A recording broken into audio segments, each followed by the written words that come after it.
I call to order the regular meeting of the York County School Board for Monday, April 22nd, 2024.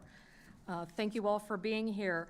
At this time, before we get started, we do have a matter of business of shifting things on the agenda and making some comments and decisions regarding public comment. Before we begin discussion, we need to have a motion. Do I have a motion on the floor? I'd like to push my button. Here we go. I'd like to make a motion that the school board would let everybody that has need to speak in the public comments to be able to do it during the designated time of the public comments. A second. Okay, motion has been made and seconded to have everyone speak during the public comments portion. It has been seconded. Is there discussion on this? Madam Chair, the only discussion I would have, and I agree everybody to speak depending on the number of public comments that we have, that we may appropriate the time accordingly. Okay, the issue with that is that at this time, we do not have that as part of policy to adjust it. So if we move things, I think what we probably, the easiest thing would be to do to, well, if you want to make an amendment to this motion to add a time limit for people speaking, if it's dealing with a certain number, or you can do it as a separate motion after this one. Okay, well, let's just go with this as We'll go with stated. this one first? Yeah. Okay. Is there any other discussion? Well, my only point was that it doesn't matter how many we have to speak. I think everyone should have their turn to speak, and that it should be done. People shouldn't be punished to have to stay after the meeting, after the agenda is done, to speak, because they could be addressing some of the things in the agenda that we already have voted on. So it wouldn't be, it'd be a moot point by that time, and I believe that it's very important for us to hear everyone, just like it's always been. Yes, agreed. Right. I understand that. The issue is that we have set policy that identifies certain things, and I'll actually read that policy for you. Oops, I apologize. I have it in hard copy. It actually says, the chair will recognize community members to address the board on agenda or non-agenda items during the public comment time specified on the agenda. The chair will impose a time limit of 3 minutes per speaker with no more than 30 minutes allocated for the comments of community members. This 30-minute period may be extended at the chair's discretion. And then that's in number 2. Back up in number 1, it says community members who do not sign up to address the board prior to the beginning of the business portion of the meeting will be given an opportunity to speak at the end of the board's meeting agenda. Such community member comments made at the end of the board meeting shall be subject to the same conditions and limitations listed therein. And this was originally adopted back in June 20th, 1988, and it has had different revisions, the last one being May 20th, 2013. So this is the same policy that the previous board followed for 4 years and the board before that. So Yes, I was on that board, and we let everybody speak, and I would say that I would ask that the chair would extend it as long as necessary so that everyone can talk. If they didn't sign up, weren't able to sign up, they got here late, what have you, then if they want to speak after the meeting, if they didn't sign up, that's fine. However, those that did sign up, I'd like to see them all speak during the designated public comment time. the issue regarding this is it's a set policy.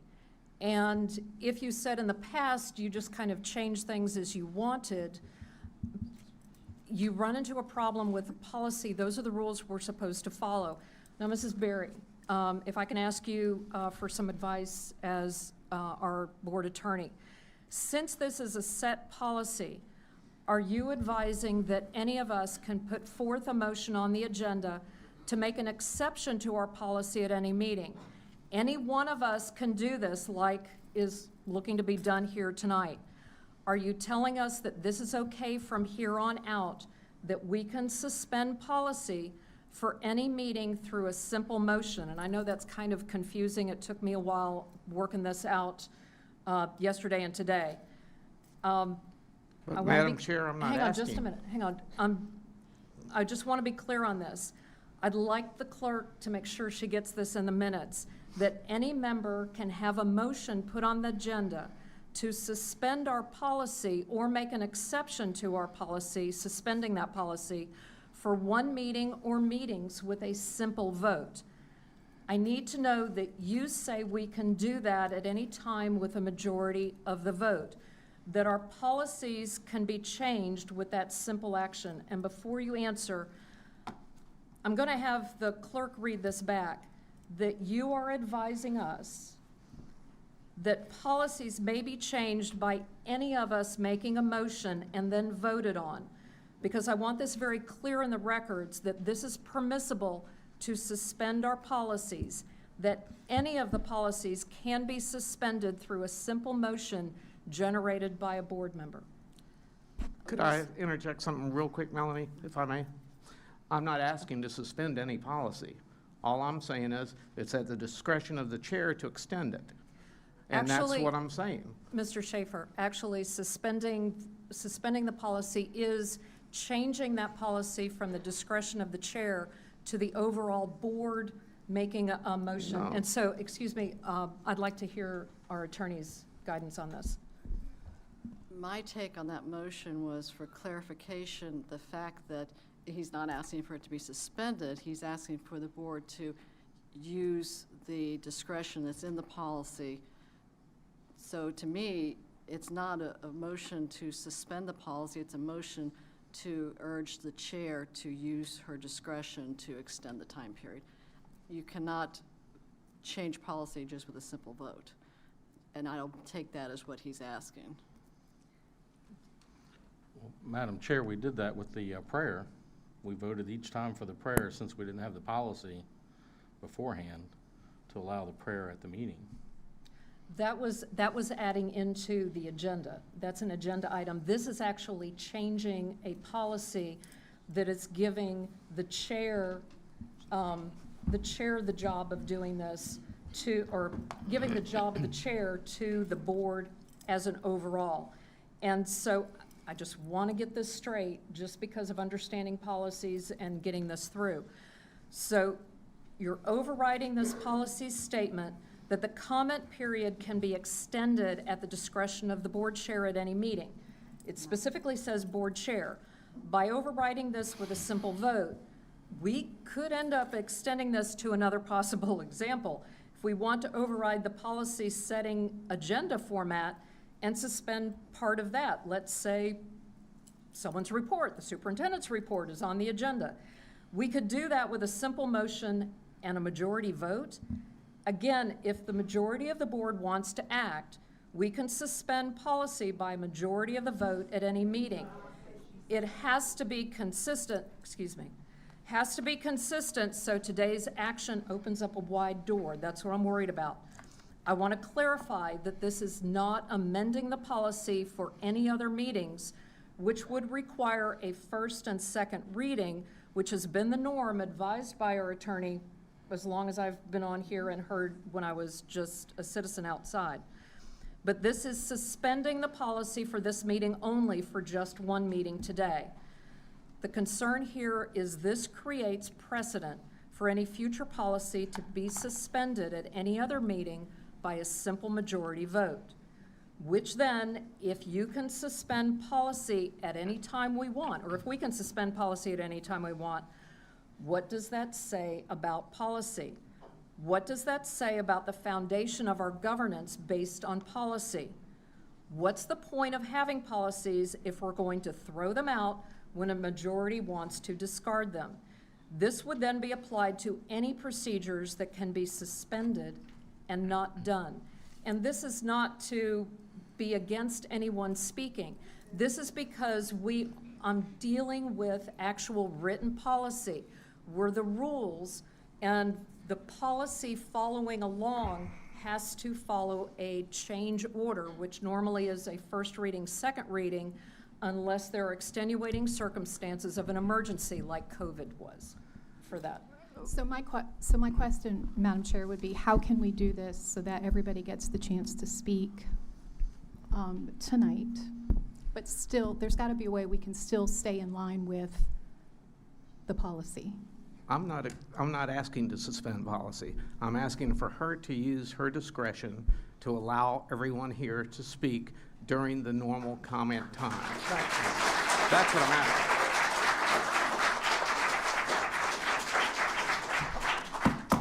I understand that's your intent, Mr. Schaefer, I'm sorry. But the issue is by having the board, a motion and the board vote, it actually overrides the chair's having the discretion for that. It's an understanding of the terms Ms. for what's Fairman, going on. I don't think it's overriding your discretion. You would still have the discretion. It is, the board is voting whether they want to urge you to use that discretion. However, the discretion would still be yours. There you go. All right, is there any other discussion? All right, Mrs. Howard, if you could read back the motion.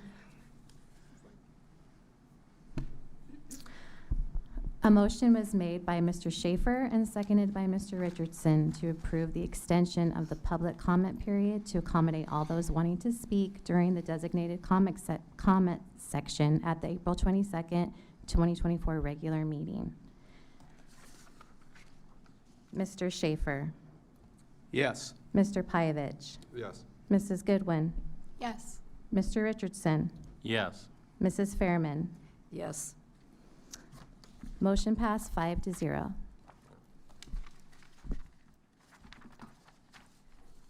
All right, and I will say on this, that this is a one-time thing, and looking at the attorney's guidance, this is a one-time instance for this, and we will be looking at policy and adjusting these policies. This is why it's so important that we make sure the policies say what we mean them to say, so there's not ambiguity and there's not any confusion going along. Right? Now, thank you, Mrs. Howard. I want to mention that Dr. Shandor, our superintendent, is not here tonight because he's attending the Virginia Association of School Superintendents Conference. So we'd like to welcome Dr. Carroll, who is here in his place, and thank you for representing him. Next, I'll share some information about our pledge leader. If that individual can come up while I am giving some information about him. This is Bryson Merle. He is a first grade student at Magruder Elementary. He is an enthusiastic and joyful student who is a friend to all he meets. When a student is absent for a day or more, he will welcome them back to the classroom with a high five or a hug. He is always fully engaged in learning and frequently offers his own thoughts and insights in class discussions. He is always ready to help another student in any way needed, with a kind word and a helping hand. Bryson enjoys all kinds of learning, but he takes a special interest in history. He knows a wealth of information about many historical figures. In January, he was featured in a news clip reporting about Martin Luther King Jr. Day, as he was part of a remembrance service at First Baptist Church in Williamsburg. His favorite historical figures are Dr. Martin Luther King Jr. and Abraham Lincoln. Bryson enjoys playing sports, especially basketball and football. He can be seen on the recess yard tossing a football with classmates and students in other first grade classes. He often will share about his Recreation League basketball games during classroom morning meetings. His team, the Celtics, made it to the playoffs this winter. Bryson is a shining example of our incredible Panther community. Bryson often sets the example for citizenship and kindness. We are proud to have Bryson represent Magruder Elementary School during April's school board meeting pledge. And if I could have everyone please stand so Bryson can lead us in the pledge. I pledge allegiance to the flag of the United States of America and to the republic for which it stands, one nation, under God, indivisible, with liberty and justice for all. Thank you so much. At this time, we will be moving to our awards and recognitions, our Seniors of the Month. For Bruton High School, Mr. Schaefer, if you will please introduce. Sure. Bruton's Senior of the Month is Scarlett Miller. Go ahead and stand up with your parents, Mary Beth and Corey. There you go. Bruton High School is proud to recognize Scarlett Miller as our 2024 Student of the Month. Scarlett's innate curiosity and adaptivity have allowed her to excel in both her academics and extracurricular activities. She has maintained consistent A's and B's throughout her high school career, earning membership in the math, chemistry, and French honor societies. Scarlett has been an invaluable member of our swim team since 9th grade, including serving as team captain, of which our swim team won numerous state titles. As team captain and as the lacrosse team since 10th grade. Her involvement in the Future Business Leaders of America has further showcased her ability to balance a busy schedule. Scarlett recently placed first at the FBLA Regionals, highlighting her drive for success in all aspects of her life. Scarlett's passion for helping others can be seen through her extensive volunteer work at New to You, a nonprofit thrift store in Jamestown where she has made a significant impact. She is also a skilled instructor, having taught swim lessons since the age of 10, while also tutoring her peers in math. Scarlett is an example of the type of student that Bruton High School strives to create. Her diverse range of experiences and strengths make her an excellent selection as Student of the Month. It's a great day to be a Panther. Congratulations, Scarlett.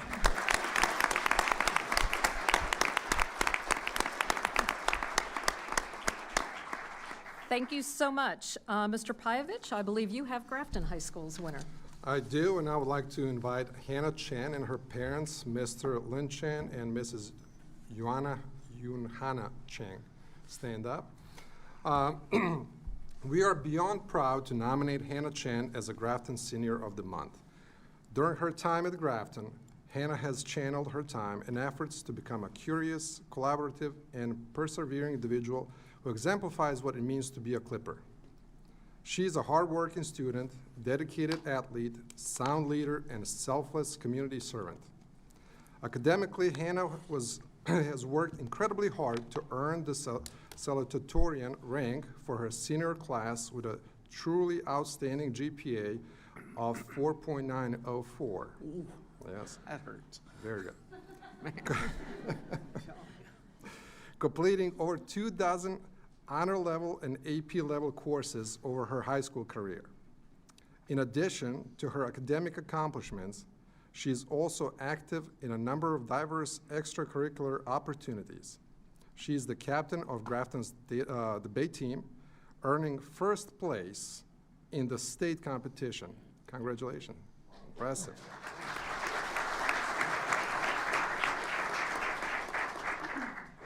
Hannah swims for both Grafton's varsity program and her local club team, competing each year at the state level. Hannah enjoys the intense level of competition and is grateful for the lessons of teamwork, commitment, and dedication that swimming has taught her. Hannah is also involved in several academic honor societies and has served as the class of 2024 Secretary Officer for the past 2 years. Her desire for knowledge and intellectual growth has extended well beyond the classroom. She has competed in the Stockholm Junior Water Competition, winning at the regional and state level before finishing among the top 50 at the national level. Hannah has also participated in several science fairs, historical research competitions, and STEM presentations. She volunteers in her community at the Virginia Peninsula Chinese School, where she teaches Python programming to students and handles the organization and distribution of school supplies. She has enjoyed maximizing all available opportunities to better herself and those around her. Congratulations, Hannah, you deserve it.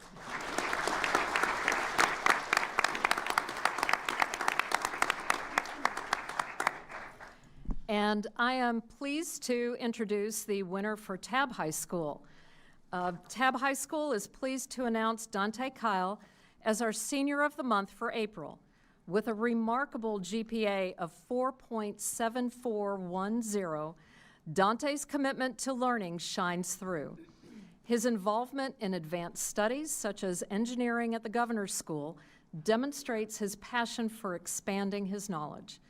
Dante's participation in TAB's lacrosse team since 8th grade, along with his involvement in the Science National Honor Society and the Kid Wind Club, showcases his well-rounded character and active engagement in various aspects of school life.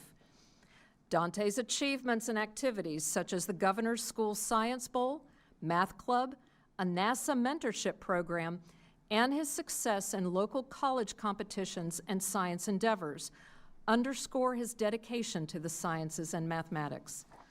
In addition to his academic and extracurricular pursuits, Dante's commitment to community service through organizations like the THS Key Club is admirable. His involvement in impactful activities reflects his desire to make a positive difference in the world around him. With offers of admission to Johns Hopkins University and Princeton, Dante's future is full of promise. TAB High School is proud to honor Dante this month, celebrating his achievements and contributions to his school and local community. Congratulations, Dante.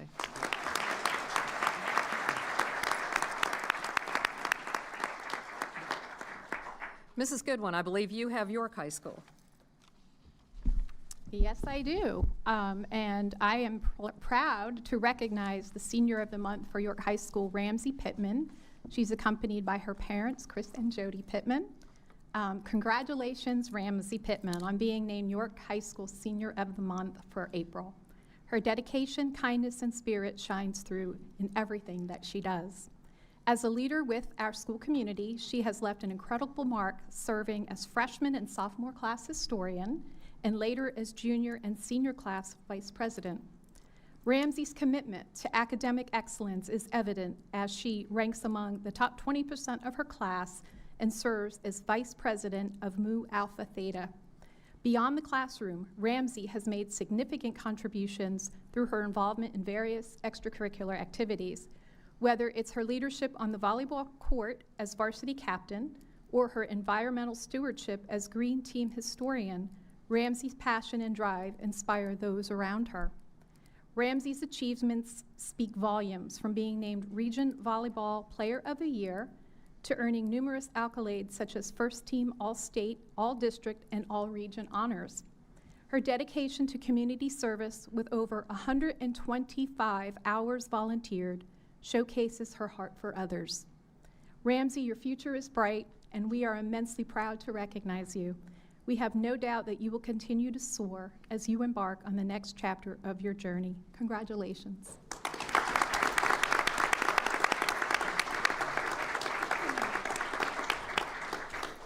Thank you so much, and thank you also to the parents and families of these winners. I know you've had a lot to do with where your children have gone and how they've strived and achieved. You've been wonderful role models for them, I know, throughout their life. So thank you also. At this time, we have the Student Service Awards and Volunteers of the Month. Dr. Carroll is moving down forward. Thank you. And tonight, we're going to be combining the award recipients according to their school. So at this time, I'll ask Mrs. Lisa Rufio, Magruder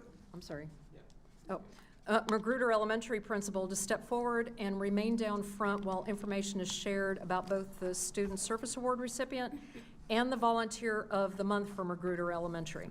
Mr. Schaefer, if you could handle Magruder Elementary. Sure. Jacob Wheeler, come on down.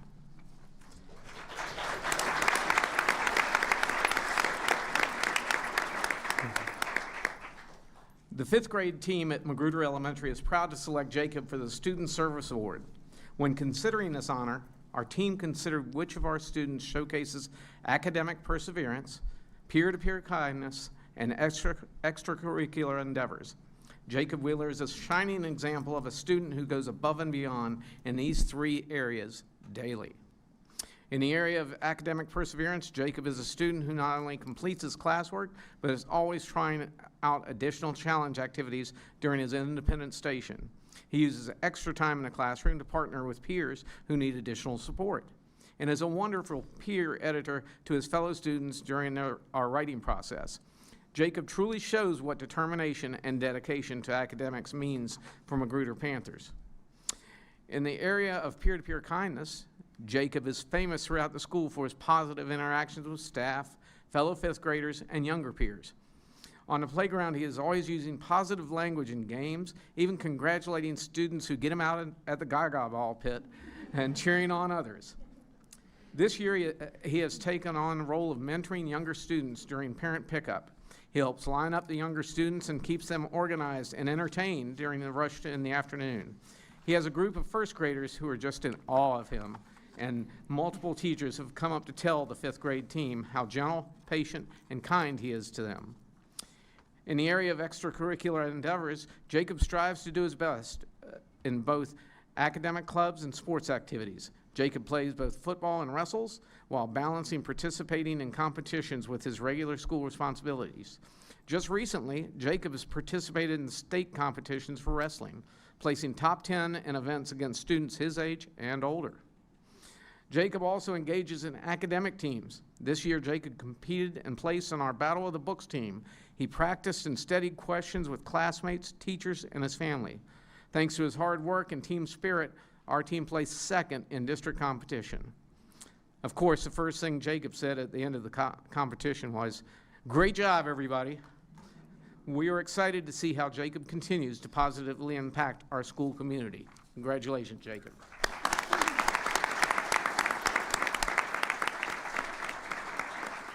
Okay. And now if Mr. Schaefer will introduce the Volunteer of the Month for Magruder Elementary. Yep, that's Carol Dyke. Come on. Yeah. Carol Dyke has supported York County students by cheering on the band and football team. She has followed her grandchildren through their years in the county. Her volunteer hours have impacted hundreds of students and totaled well over 1,000 hours over the course of the past 9 years. Mrs. Dyke has volunteered in Mrs. Dormeyer's room at Magruder Elementary and helped with grade level projects since her grandson was in first grade. He is now a 9th grader at Rutan High School. She has worked in the summer to prepare projects, then come to class to prepare the room. She has cut, glued, laminated, counted, sorted, and organized so many things over the years, she should have been assigned the title Best Personal Assistant Ever. She also gets praised and literally cheered for as she enters a room on Fridays. If Mrs. Dyke is there, students know they will get to cash in to the treasure box with the dollars they have earned for their weekly behavior payday. What the students don't know is that Mrs. Dyke has bought a great deal of the fun things they get to purchase from the treasure box. She's always buying something she thinks the students would like to get excited about as well as use for learning. However, that is not where her greatest volunteer value lies. It lies in the countless smiles, words of encouragement, and support she has given hundreds of students as they have worked with her on spelling, reading, writing, and math. Students understand they are smarter because of the people who work with them. The exact sentiments have been uttered in the classroom about Mrs. Dyke. I've literally seen notes that say, "Mrs. Dyke, help make me smarter today." She sees these students as they move to other grades, and they still get excited when they see their friend who ran the treasure box and made them smarter. As you have heard, Mrs. Dyke has made an impact supporting not only a Magruder first grade teacher weekly or a grade level occasionally, but hundreds of students for years as they begin their journey getting smarter. Thank you to Mrs. Dyke for impacting students with your magnificent servant heart.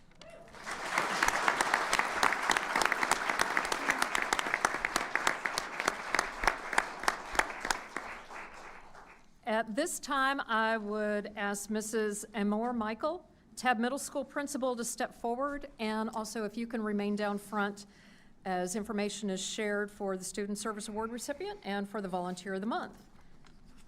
I'll give you some time to get down. First, we have the Student Award winner, Student Service Award winner, Hannah King. Hannah Kang is an 8th grade student at Tabb Middle School. Her teachers and student colleagues describe her as intelligent, dependable, and hardworking. She is an outgoing student who is always willing to help a classmate. Hannah is a role model student who is involved in multiple of school activities. She is a member of the Robotics Club, as well as being president of the National Junior Honor Society. She was also a member of the Tabb Middle School Lego League. In addition to her school clubs and activities, Hannah volunteers with the library, Chesapeake Bay Foundation cleanup, and participates in Taekwondo. Tabb Middle School is honored to present this award to Hannah Kang.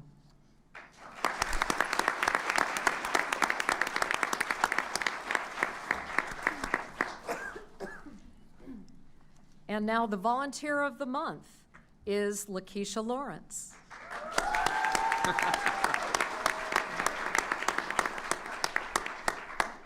Lakeisha Lawrence is an outstanding volunteer for Tabb Middle School. As PTA president, you can find her volunteering at school dances, Roar Store, and athletic events. Lakeisha is always finding new ways to celebrate our teachers and staff. She is always willing to go the extra mile to make sure that Tabb Middle School is a positive school environment for all students. Her energy and love for Tabb Middle School makes her an excellent candidate for this award. When Lakeisha is not volunteering, you can find her visiting her family in Charlotte or rooting for the Dallas Cowboys. TMS is very thankful for all her hard work and dedication to our school community. Thank you.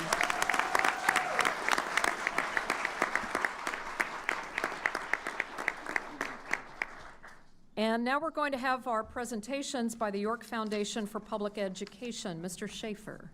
Yes, I'd like to invite Mr. Rich Shook, York Foundation for Public Education member, to step forward and tell us the mission of YFPE.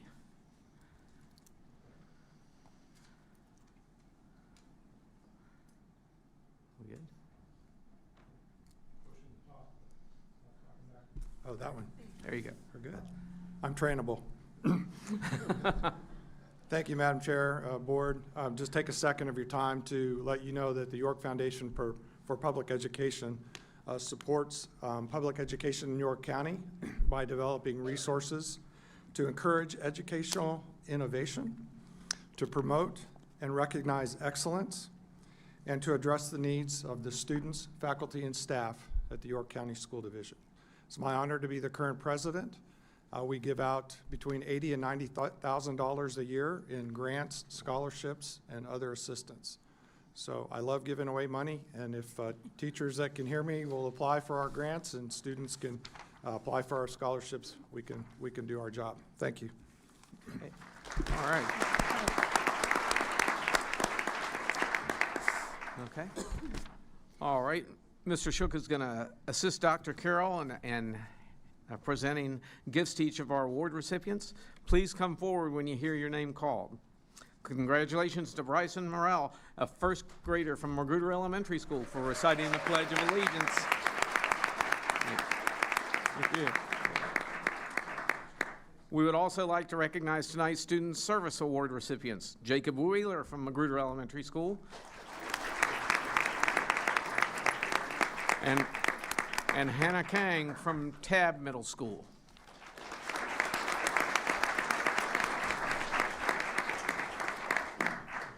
We also congratulate our seniors of the month: Scarlett Miller from Bruton High School, Hannah Chen from Grafton High School,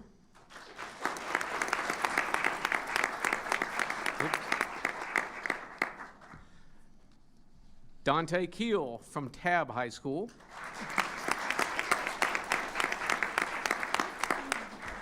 and Ramsey Pittman from York High School.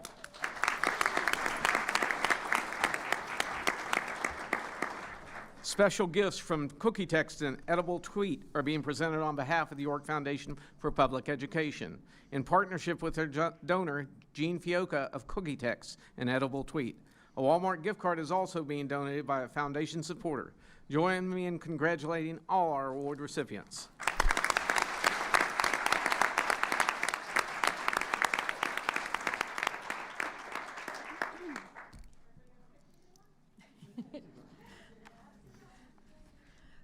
Thank you so much. It was wonderful seeing you all here tonight. At this time, Dr. Carroll, could you share some information about our accent on academics? Thank you, Madam Chair.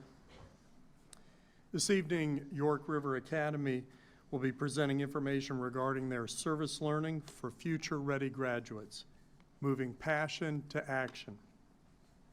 Service learning is the intersection of service projects and reflection on how that service impacts a community. York River Academy offers the service learning class to provide students the opportunity to take their passions for helping others from an idea to fruition. Students develop future-ready graduate skills through planning, developing, and implementing service concepts that support the school, the campus, and the community. The learning that occurs follows the students long after the end of each service event, as all students can reflect on and identify how they were changed by that experience. I am pleased to introduce Mrs. Holly Sheffield, proud principal of YRA, who will introduce this evening's presenters. Thank you, Dr. Carroll and members of the board. On behalf of the staff and students at York River Academy, we appreciate the opportunity tonight to highlight our service learning class and how it offers students a number of different learning opportunities. A sampling of these will be shared by our students and teacher tonight. Oh, gosh. Sorry, I forgot to put on the presentation.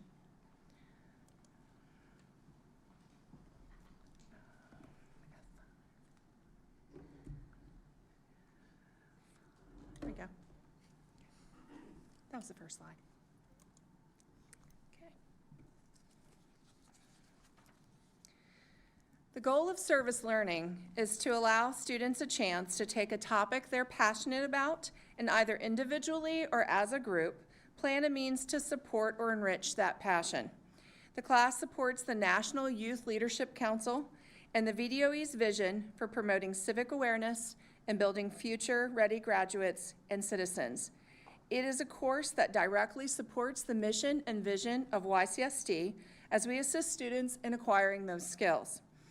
They are needed to productively contribute to their communities, and it is completely in line with the goals of YRA and our RISE standards by supporting students in meaningful service that allows them to help others build resilience while demonstrating integrity and showing school and community that we recognize the importance of growing excellent citizens for tomorrow.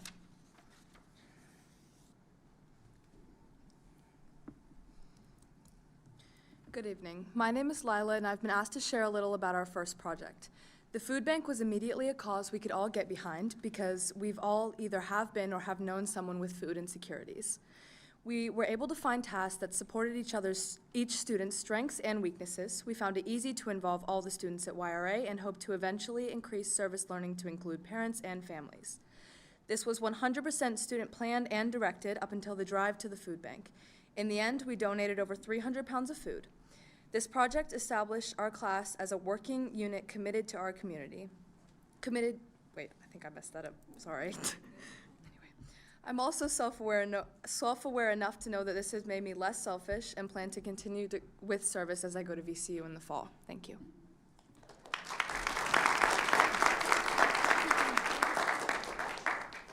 Hello, my name is Davis. I chose to do my Eagle Scout project at York River Academy so that I could give back to the school that's given me so much in education and skills. The service learning class played an instrumental part in making my Eagle Scout project go smoothly. The project allowed me to work with community sponsors such as Lowe's that donated the wood and the York County Department of Public Works for the soil. The project helped me and showed me how good of a leader I could be. With my troop and service learning class, we built 2 garden beds to expand our community garden, which we used for team building exercises and classes like Virginia U.S. history. Our long-term goal is to find a way to incorporate our gardens in providing a community garden for the students on the YMCS and YRA campus. Thank you.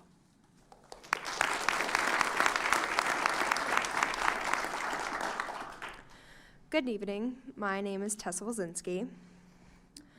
The Service Learning class is dedicated to creating a beautiful campus for York River Academy, York Middle, and Center of Autism students.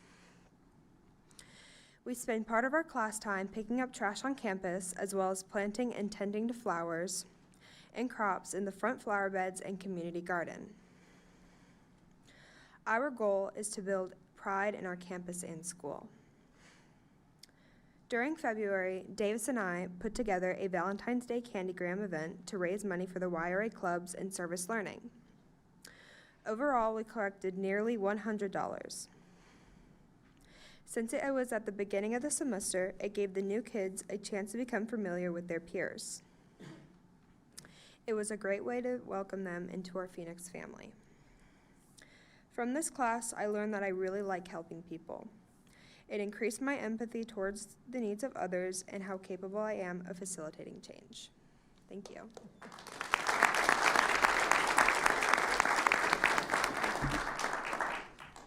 Good evening. I'm Eric Tremblay. I'm one of the teachers for York River Academy Service Learning class. I have enjoyed working with these students in this unique setting. They have opportunities to develop projects that they are passionate about to make a difference in their community. I recently attended a training by the Congressional Medal of Honor Society.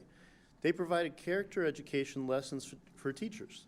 By telling the stories of Congressional Medal of Honor recipients, students learn about the character traits of courage, integrity, sacrifice, commitment, citizenship, and patriotism. We have started implementing these lessons on Medal Mondays. As a result, students learn how to apply what they learned from these heroic examples to become more effective leaders in their own community. It has been exciting to work alongside these students on all of the many projects that they have taken on this term.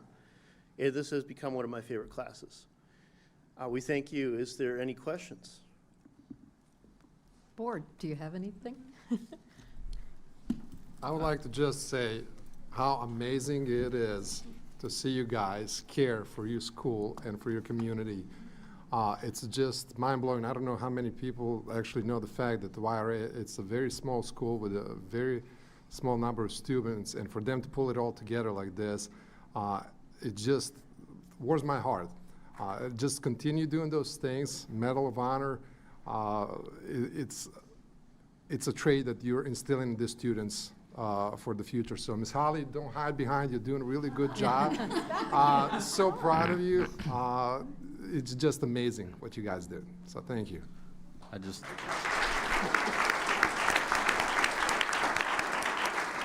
like to comment as well. No questions, but what a wonderful program. It was very successful. Y'all did a great job, every one of you, and thank you. Thank you very much. Just to tag on, yeah, I am just amazed and blown away by what you've done. And I love the garden idea. I'm a gardener, so anytime I see schools, building gardens and growing, I think that's just such a wonderful thing. So thank you for all that thank you, Ms. Sheffield, and thank you for all that you're doing to help the students to do this. I want to say how much seeing what you all are doing is just, it's wonderful. It's such an example to the other students in York River Academy, but also to York Middle School students who are seeing what you do, through the windows on the other side of the campus. That it's just wonderful. You're wonderful examples and guidance for them as they move up and get older and decide how they want to help the community. I love that you did that as your Eagle Scout project. I was scoutmaster of a troop when we were stationed over in England, so I know just how hard it is to put together an Eagle project from watching the scouts that I worked with. And it's wonderful and commendable that you've done that, and you'll be able to come back and see it grow each year. And Mr. Tremblay, it's wonderful seeing you again. And the whole idea with honoring the vets and the Medal of Honor, that's just wonderful. And I appreciate all of your projects. They're definitely an example, and I hope some other students will carry that on. Thank you very much. Anything else? I was just going to say thank you for your maturity and your perseverance to see each of these projects through. You don't find that all the time in young people, even in upper grades. And I think it says a lot to your character for the type of jobs that y'all are doing. Thank you.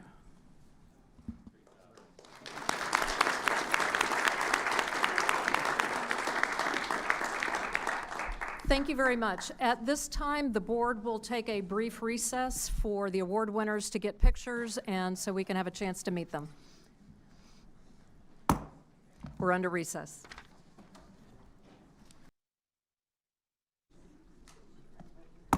The meeting is now reconvened. At this time, Mrs. Goodwin, could you please introduce our invocation guest? Yes, it is my pleasure to introduce Pastor Garrett Spitz from Peninsula Community Chapel, who will offer the invocation. Good evening. As a former public school educator, I just want to express my thanks for the work that you're doing. It is difficult and challenging work, and because of that, it is my privilege to pray for you now. Almighty God, Heavenly Father, thank you. Thank you for governing authorities like school boards, and thank you specifically for this school board. Thank you for each member of this board and for the time and energy that they invest in this significant work. Please help them to do what you have called them to do, to serve you by serving this community and by helping our schools to promote that which is good and true and beautiful. While we here in this room and in our broader community may disagree sharply on various issues, please help this board to set an example for us by navigating those differences with humility, compassion, and respect for each other. Please guide them in the difficult decisions that they must make even when tensions are high. Help them to discern what is the best way forward and to pursue it together. Give them wisdom and insight into best practices, and help them to come to mutually beneficial forms of compromise when that is the best thing to do. Help them to listen well to community members and to seriously consider the views, concerns, and suggestions that they share. Help them to encourage and equip administrators, teachers, staff, and students so that they may engage in their daily work with joy in a safe, secure, and healthy environment. Please help the members of this board to learn from each other and to grow as a team so that they may effectively lead and serve. Please bless them this evening in their work, and bless all the students, staff, teachers, administrators, parents, and community members who are impacted by the decisions that they make.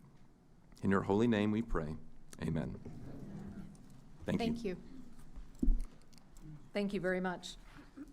At this time, what we have on the agenda is listed as unfinished business.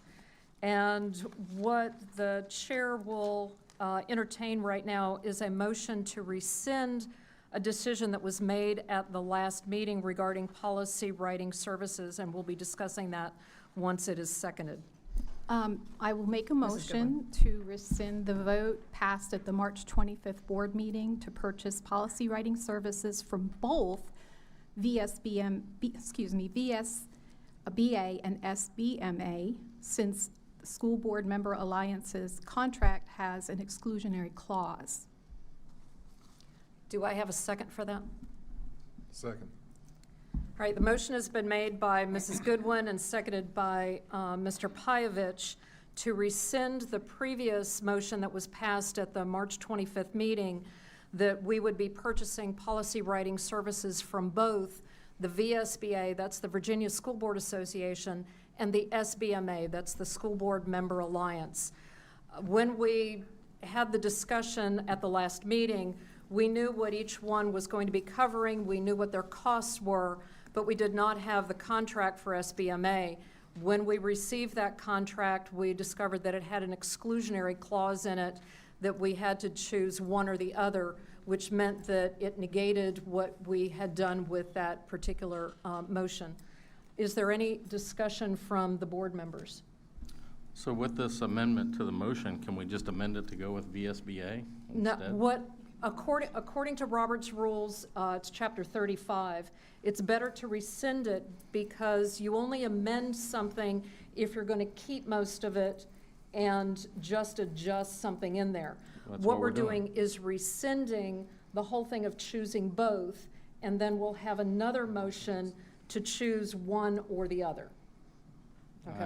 I have difficulty voting on that when I don't know which one we're going to be going with, so. No, you're rescinding to eliminate I choosing understand that. both. I understand that. And then the other one will be whoever makes the motion, then we will know which one they're saying for, and so then you will know whether to vote for it if you agree with it or to vote against it. I would rather do an amendment to the motion than rescind the whole thing. Well, it's better, I had a discussion with a parliamentarian who is also a former interim superintendent here in York County Schools, as well as he was the interim chief operating officer for Richmond Schools, so he was familiar with everything, as well as being familiar with parliamentary procedure for major organizations. And I would just respectfully disagree with that, Okay. so. I understand that.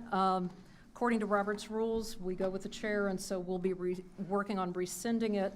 The motion has been seconded. Is there any other discussion? So if we vote not to rescind, then we could amend it. No, because it's still, you need to vote to rescind, to eliminate that particular business that was passed at the last meeting. And then we will have a new motion, whoever decides to do the motion, to choose one or the other, however that motion is stated. And that way, it's a clean motion on the board as opposed to dealing with amendments, that we'll just do that. So what we have is, excuse me. Okay, excuse me. You can borrow my copy. Please sit down. Please, I hope I don't have to go into recess to have anybody removed. Thank you. And I should have made these statements beforehand, and I apologize for that in moving. I was actually saving that to go into comments for citizens. We will continue on, and then I will go back and remind everybody what the decorum expectations are before we have the discussions. But the audience is not allowed to engage in dialogue with the board during a meeting, and that's standard procedure. All right, so we're following Chapter 35 of Robert's Rules. Mrs. Howard, if you could read the motion again, please. A motion was made by Mrs. Goodwin and seconded by Mr. Pyavich to rescind the motion relating to policy services adopted at the March 25th, 2024 regular meeting to purchase policy services from both SBMA and VSBA due to the exclusionary clause in the SBA contract. Was it a Mr. motion to rescind the motion or decision from the previous Decision. meetings? Because I Motion heard to rescind the decision. Not the Right. motion. So that's why I understand, like, that we need to rescind, like, what was already in place. You can't amend that decision. So we have to take it back, get rid of the both, and then, like, we introduce a can't new amend the motion. decision. Yeah. So, All right, we're at the voting stage now. Mrs. Howard? Mr. Pyavich, yes. Mr. Schaefer, No. Mrs. Goodwin, Yes. Mr. Richardson, No. Mrs. Fairman. Yes. Motion, Now, the only problem with this, that I forgot to remind everybody, is this needs to be a 2/3 vote. Excuse me.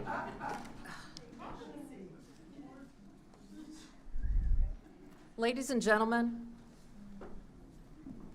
okay, so in order to rescind, it needed to be a 4-0 vote, with this being 3-2. It does not meet that for rescinding. The issue is that if we have a motion to amend, that also requires a 2/3. Does anyone have a motion that includes amending to eliminate the two and then choosing just one? I make a motion to eliminate both, and then we vote to choose one, so we can move forward. Which one? I make a motion that we move forward with establishing the Virginia School Board Association policy services. All right, so let me restate that so I that we probably get it didn't do that before eloquently. we get a second. Mrs. Goodwin is moving to amend the previous action to eliminate having both the Virginia School Board Association and the School Board Member Alliance, and to choose only the Virginia School Board Association for policy writing services. Is that correct?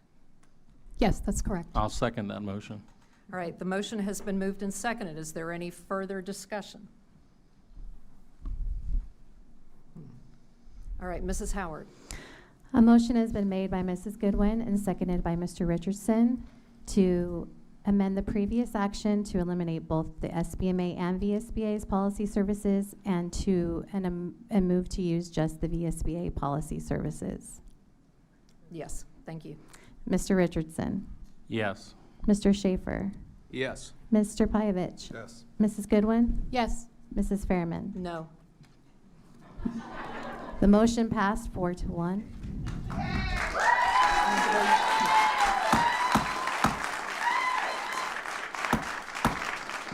Ladies and gentlemen, all right, moving along with this particular agenda, there are no presentations tonight. Now, before the citizen comment period, I do have some remarks. Now, these are general, and then I'm going to go into some specifics. The school board provides a public comment period for the public to comment on topics germane to the business of the school board. The school board expects that each speaker will be courteous, modeling for our students how one can respectfully disagree with others' views.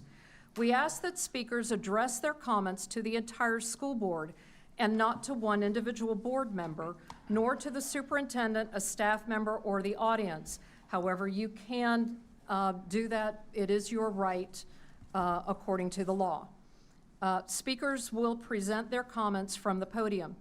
Each speaker may speak for up to 3 minutes. A timer is visible to speakers from the podium, and speakers should conclude their remarks when the red light comes on. The timer will begin after you state your name and district. These are the specifics. I was dismayed at the behavior exhibited by some citizens at previous meetings and wanted to make sure everyone knows exactly what is expected and what will not be tolerated at York County School Board meetings. This guidance is the responsibility of the chair. I had hoped that people would govern themselves in this matter, but sadly, it seems I was mistaken. Unless you are standing at the podium or in line to speak at the podium, citizens in the audience are to remain seated. There was to be no standing at your seat area. This is a standard procedure for business meetings. This statement serves as your reminder. If you choose to stand during the meeting, I will call a recess and have the sheriff's deputy remove you for the remainder of the meeting. When speaking at the podium during the public comment period, you are to address the board members, not the audience. Do not turn around to talk to other citizens. Direct your comments to the dais only.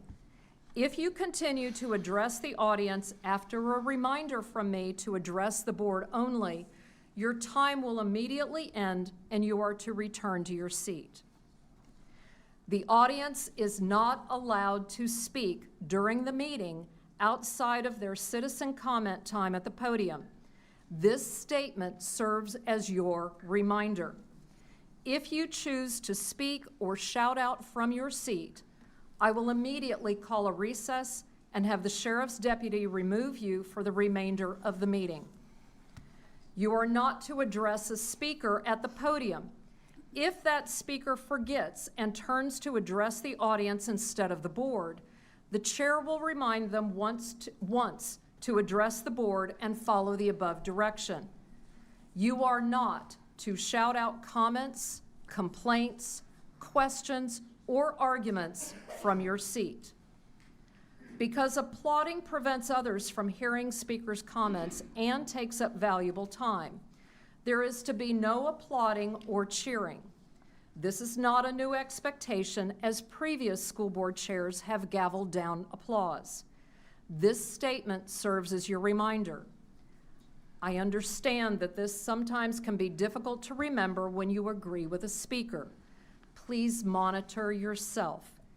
If an individual or group continues to applaud, cheer, or shout, as has been done at past meetings, I will have no other choice than to call a recess and ask the sheriff's deputy to remove those who are doing this.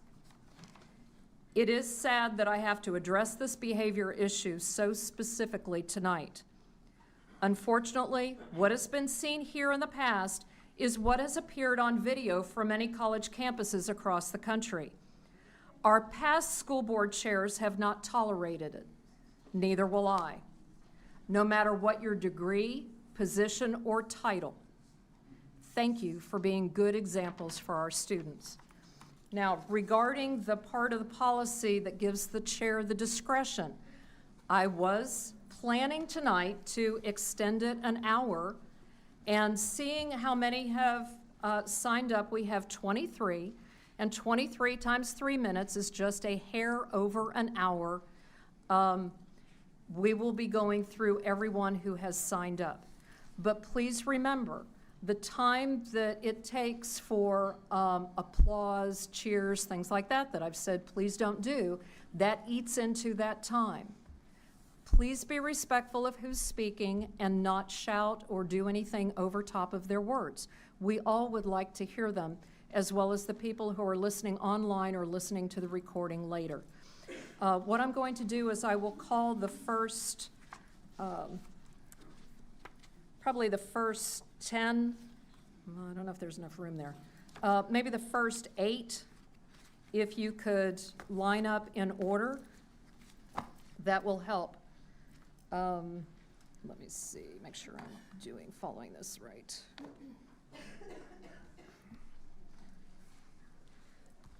Number 1 is Tiana Anthony.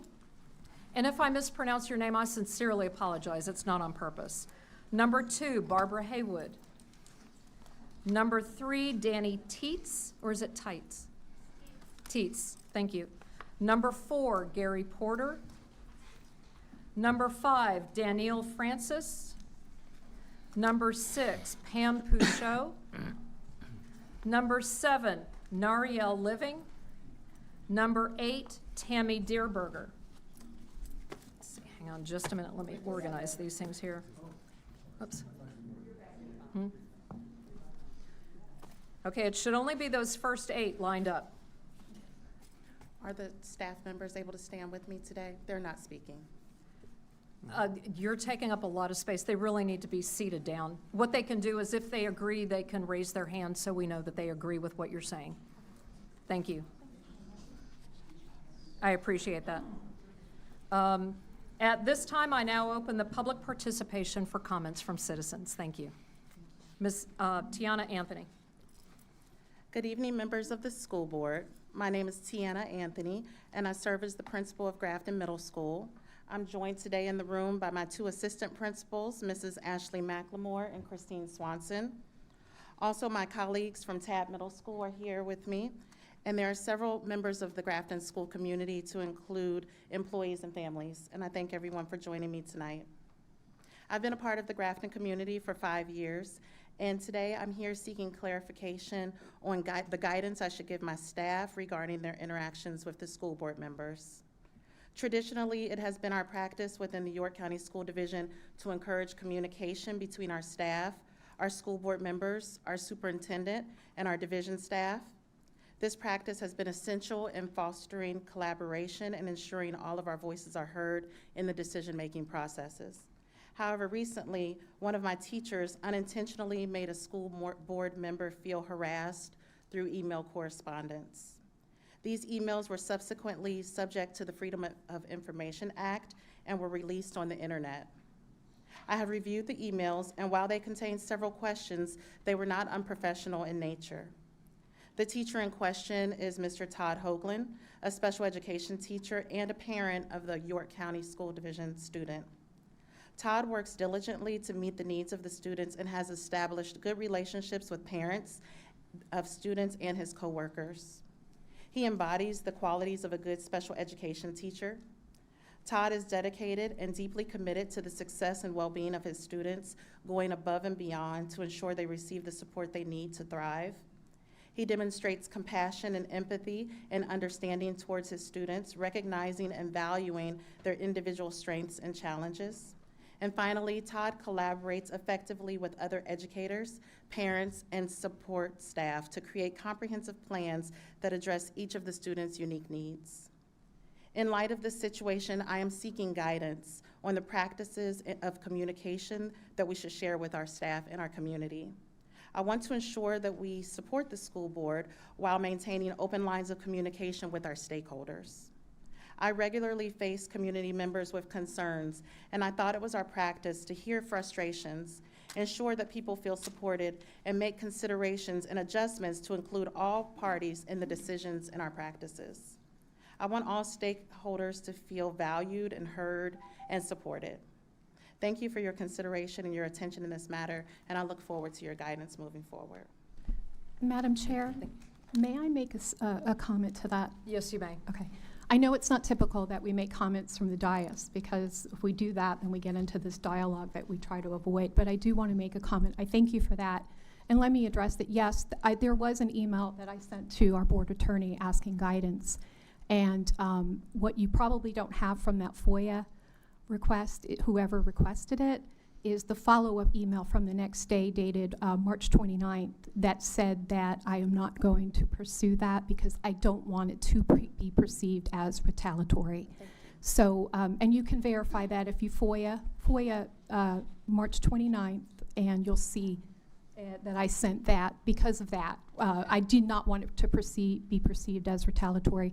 And you are exactly right. No, we do want your comments, and I want people to be able to know that you can submit them and not fear that you're going to be retaliated against, and that would have gone contrary. So Thank you. Okay. I appreciate it.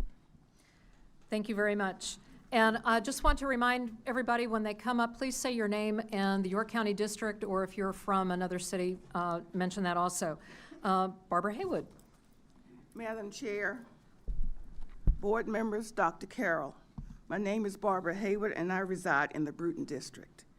I came to you tonight to address two issues, but you have resolved the VSBA issue, and I am so thankful for that. But I do want to address the issue as it relates to your policy on public participation at school board meetings. You've given the history of the revisions. It is there to allow all citizens to speak to this board. It still allows ample time for the board to conduct the business of the board. Lastly, it allows those who did not sign up but listened and later desired to speak the opportunity to do so at the end of the meeting.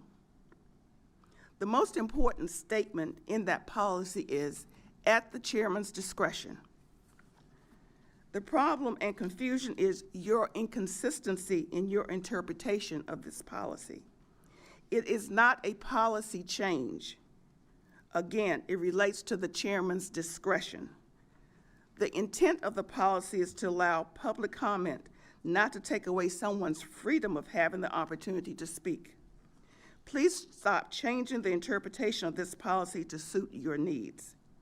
In my 30 years, this board has never denied a citizen the opportunity to speak. It was the practice of past boards to give citizens the opportunity to speak, not a policy change. At the last board meeting, we were also concerned with VSBA, so again, I thank you, because of the physical implications that will come, the financial implications that will come if you were sued and you did not have VSBA on your side. Again, it is, if you keep pursuing the actions that you use to accomplish what appears to be your personal agendas based upon your so-called mandate, you will destroy a quality school division. This division is in place to take care of all the students in the county. You just heard the comments coming from YRA. You will destroy that if you continue in the actions that you're doing. Thank you very much. Thank you, Ms. Haywood. Thank you very much. Number 3, Danny Teets. Do I push the button? Oh, it's already on? No. Okay, thanks. Hi, I'm Danny Teets, and I believe I'm from District 3. For 42 years of my life, I lived in rural white communities in the Midwest. Teaching people or trying to get people there to talk about inequalities was like telling fish to understand the plights of birds. It's not something that they could really understand. And so when we moved here 2 years ago, I was really excited that my son would be immersed in diverse environments where he could understand other people's perspectives instead of just reading it in a textbook. This past week, though, there were 2 instances of racially charged words at 2 sporting events. And then, I don't really know anybody in this community. I was just kind of online, and I saw Mrs. Goodwin's comments, and I thought to myself, okay, we're in the South now. When I read Mrs. Goodwin's comments about enslaved people, I was taken aback. You don't look like you're a whole lot older or younger than me. I think we're probably about the same age. And so I was trying to understand maybe what your point of view could be, how you could come to talk about that time of history in the way that you did. I don't understand how you couldn't put yourself in a place where you understand that people were captured in their country and put on a boat for months. I don't understand how you couldn't empathize with that. I didn't understand how you couldn't imagine wives and husbands being split apart. I couldn't understand how you couldn't imagine what it felt like for someone to be owned by another human. I couldn't understand how you maybe couldn't empathize with somebody who had their child ripped away from them and sold, or to be raped by an owner, or to have an entire country's economy built off the labor that you did and you saw no reward for that. The only answer that I could really come up with when I was thinking about it this weekend is that you can understand that. You can actually understand what those people probably went through, but the thing is that people who use that kind of language often benefit from an oppressive system. This type of language is used by people who are planning to rewrite history. This type of language is used by people who are oppressors and abusers.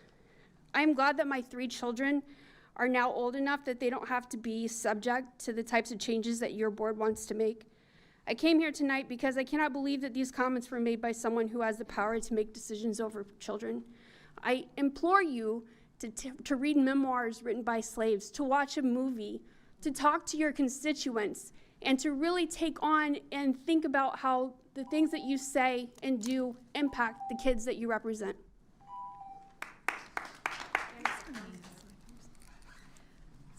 All right, Gary Porter. Good evening, Madam Chair, members of the board. My name is Gary Porter. I reside in District 2. At a recent Let's Talk Civics meeting at St. John's Church focused on school board operations, 2 former school board chairs admitted that getting accustomed to their responsibilities as brand new school board members was similar to, and I'll quote, feeding with a fire hose, unquote. I took that to mean that it took them some time to assimilate all the new information and vocabulary they were required to know and be conversant in before they felt comfortable in their new positions. Apparently, you 3 new board members are not to be afforded a similar grace period because complaints of your actions and inactions came in like a flood before even the first general meeting was held. Indeed, there were calls for your replacement on social media before you even took your oaths of office. Now you're being petitioned to step down, apparently to let the karma of the universe get back in order. I encourage you to ignore the petition and focus instead on the remainder of your fire hose feeding. But if one steps back a bit and takes note of the state of our country, one immediately sees that whether or not 3 new conservative Christians are allowed to help govern a small school division in Southeast Virginia pales in comparison to the challenges we face as a nation. As I've said previously at this podium, we are more politically and even philosophically divided as a nation than at any time since 1861. The worldviews of right and left are as different as night and day. Even more troubling to me, at least, is the observation that we are even losing our common meaning of certain words. Words we need to understand to have effective communications and conversations. And I could cite some examples, but there are words we know that have been fixed, whose meaning has been fixed for millennia, and which are now in question. Most importantly, if we as a community can't come together and have a respectful yet honest and open discussion of issues that concern us, how in the world do we expect to teach school children to resolve their differences through communication? I ask that with all the sincerity I can muster. I've reached out to some community leaders to try to see whether we can have such conversations, and I will continue to do so. Misinformation is still present in the public narrative. I'm resolved to keep trying. Perhaps I will eventually locate somebody who sees the problem as I do, that is, one that can be solved by communication. I renew my call for some sort of a community forum where we can discuss our differences. Who knows? Perhaps a Nobel Peace Prize awaits the person who can figure out how to do that. Thank you. Thank you. Danielle Francis? Good evening. My name is Danielle Francis, District 2. The past few months have demonstrated that the new board is uneducated on their job responsibilities. Your responsibility is to listen to the voices of all the people in the York County School Division, but you have arrived to the table pushing the agenda only of those who paid for your campaign. Your responsibility is to hear varying opinions, stories with which you cannot relate, and incorporate your new awareness into decision-making. But you continue to represent your own interests. Your responsibility is to seek knowledge from those who have served before you, but you appear closed to collaboration and lifelong learning. Your responsibility is to communicate with constituents and answer our questions, but some of you have blocked Let's Talk. Your responsibility is to be transparent and release information, like the DEI exclusion criteria for literacy programs. But my every request for information has gone completely ignored. Your responsibility is to treat every single person with dignity and respect and to fully answer questions asked of you. But you have repeatedly tried to silence us. You have even stated that repeated questions are harassment warranting legal involvement. Harvard Business Review cites some key components to leadership as being authenticity, curiosity, analytical skills, and empathy. Authenticity is a trait that helps people trust the character of leaders and results in meaningful connection. Please be honest and transparent. Curiosity is when leaders ask questions that enable them to take on multiple perspectives. Please learn that it is important to both be aware of and acknowledge what you don't know. Analytical skills enable leaders to make data-informed decisions. Please educate yourselves and listen to those who are more knowledgeable. Empathy is seen when effective leaders understand and connect to people in ways that foster supportive and nurturing environments. Please become aware that perspectives and backgrounds different than yours are no less valid. Each of these leadership competencies should be included in a corrective action plan for the board immediately. You represent all of the constituents, not just the few at the polls who voted for you. Thank you. Thank you. Pam Pouchot?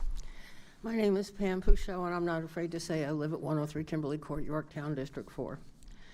One of the reasons it's a bad idea for new members to immediately assume leadership roles is that they often have no idea what they are doing because they are ignorant of how to run a meeting as well as the history behind many past decisions. Usually the citizens' comment period has had fewer than 4 speakers. In the past, when a large number of citizens wanted to speak, all those who had signed up were allowed to do so no matter how long it took. Those who had not signed up were relegated to the end of the meeting, as all who had signed up had already addressed the board. In the last meeting, you voted on matters concerning which organization you would provide policy support for, the VSBA or the right-wing SBMA. Thank you for not doing that anymore. It's imperative that all who want to address issues to be voted upon at that particular meeting have the ability to do so prior to the vote. On another note, why are firearms allowed at these meetings? The school division has spent millions of dollars to harden our schools and the school board office to at least to try to minimize the ability of armed individuals access to our children and staff. At each regular meeting, you invite students and school staff to be present for awards, leading the pledge, and presenting programs explaining their activities and accomplishments. Sometimes students and teachers address the board during citizens' comment. It is your responsibility to protect them from potential harm. There are 3 statutes that address firearms and weapons possession on property under exclusive use by the school division. I have given you copies of those statutes. Under the first statute, the county attorney, Mr. Hills, says that the event is, that this event is not a school-sponsored function, so it does not apply. I do disagree. The next statute would allow the board to ask the supervisors to lease this room, say for $1 a year, on the dates and times of the regular meetings. Mr. Hill says that since it's not a full-time lease, it might not apply. Code of Virginia 15.2-915 says the supervisors can declare this building or just this room gun-free by local ordinance. It takes only seconds for a person who is in legal possession of a loaded firearm and becomes incensed at something to cause fatal mayhem. The security in this room may respond, but between crossfire and the shooter's victims, the death count could be high. My question for this board is, will you step up to protect our children at all events where you invite or require them to attend? Or do you just not care about their safety?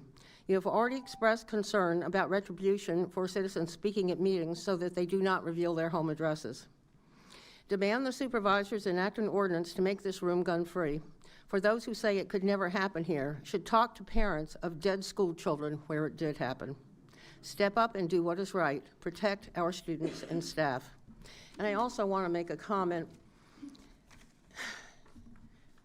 You need to leave your religion and your politics at the door. You are now members of the school board. Thank you. you. Don't have that right anymore. Nariel Living. Board members, my name is Nariel Living and I am in District 3. We have much work to be done. Our children should have the freedom to learn, to pursue their dreams, and to access a quality education that prepares them for success in our changing world. You must not block their pathway to success. Our children need a focus on education, not politics. Yet you continue to play politics by doing things like lashing out at teachers who are simply sending questions. We have much work to be done. Our community depends on this. When our schools fail, we all fail. People without children, maybe they don't have kids in our school system, will find themselves burdened with an excessive tax rate and unable to sell their homes because nobody will want to live here. We have much work to be done. And people in our county are tired of the lack of transparency and the games that you're all playing. Thank you. Thank you for signing with the VSBA. I truly believe that will further everything we're doing here in York County, and I appreciate that. Moving forward, I urge you to sign the Code of Conduct. Previous boards have signed it, and it will tell the community that you commit to being accountable, to communicating, and to staying informed on what's happening. It is our responsibility as parents, as community members, and as school board members to come together to safeguard our children's freedom to learn and thrive. Thank you. Thank you. Tammy Deerberger.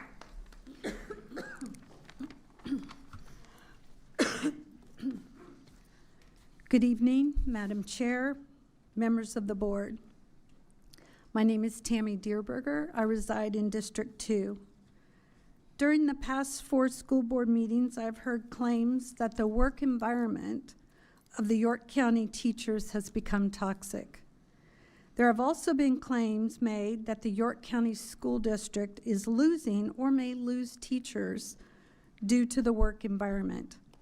There have also been claims made that teachers are afraid to speak up on matters that concern them for fear of retaliation. This is very concerning. Are these claims true?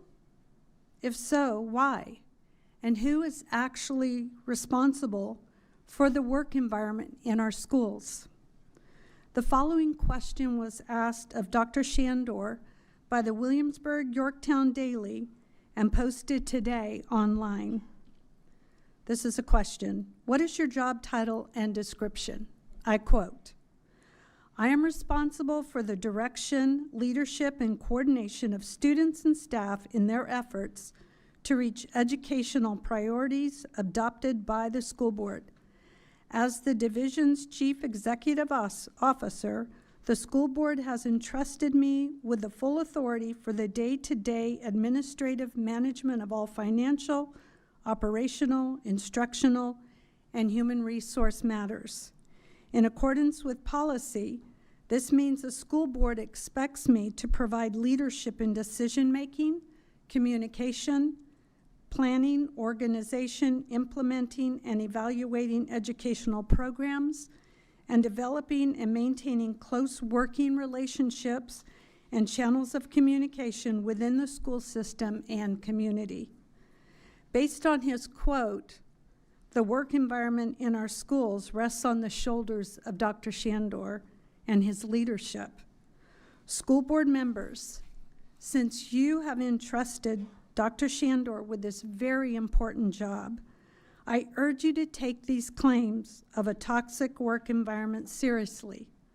Find out if these claims are true and why, and work towards implementing meaningful solutions.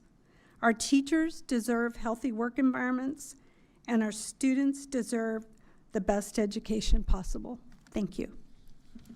Thank you. All right, the next 8 people, please line up quickly. Easter DeGangi, I hope I've got that right, I'm sorry.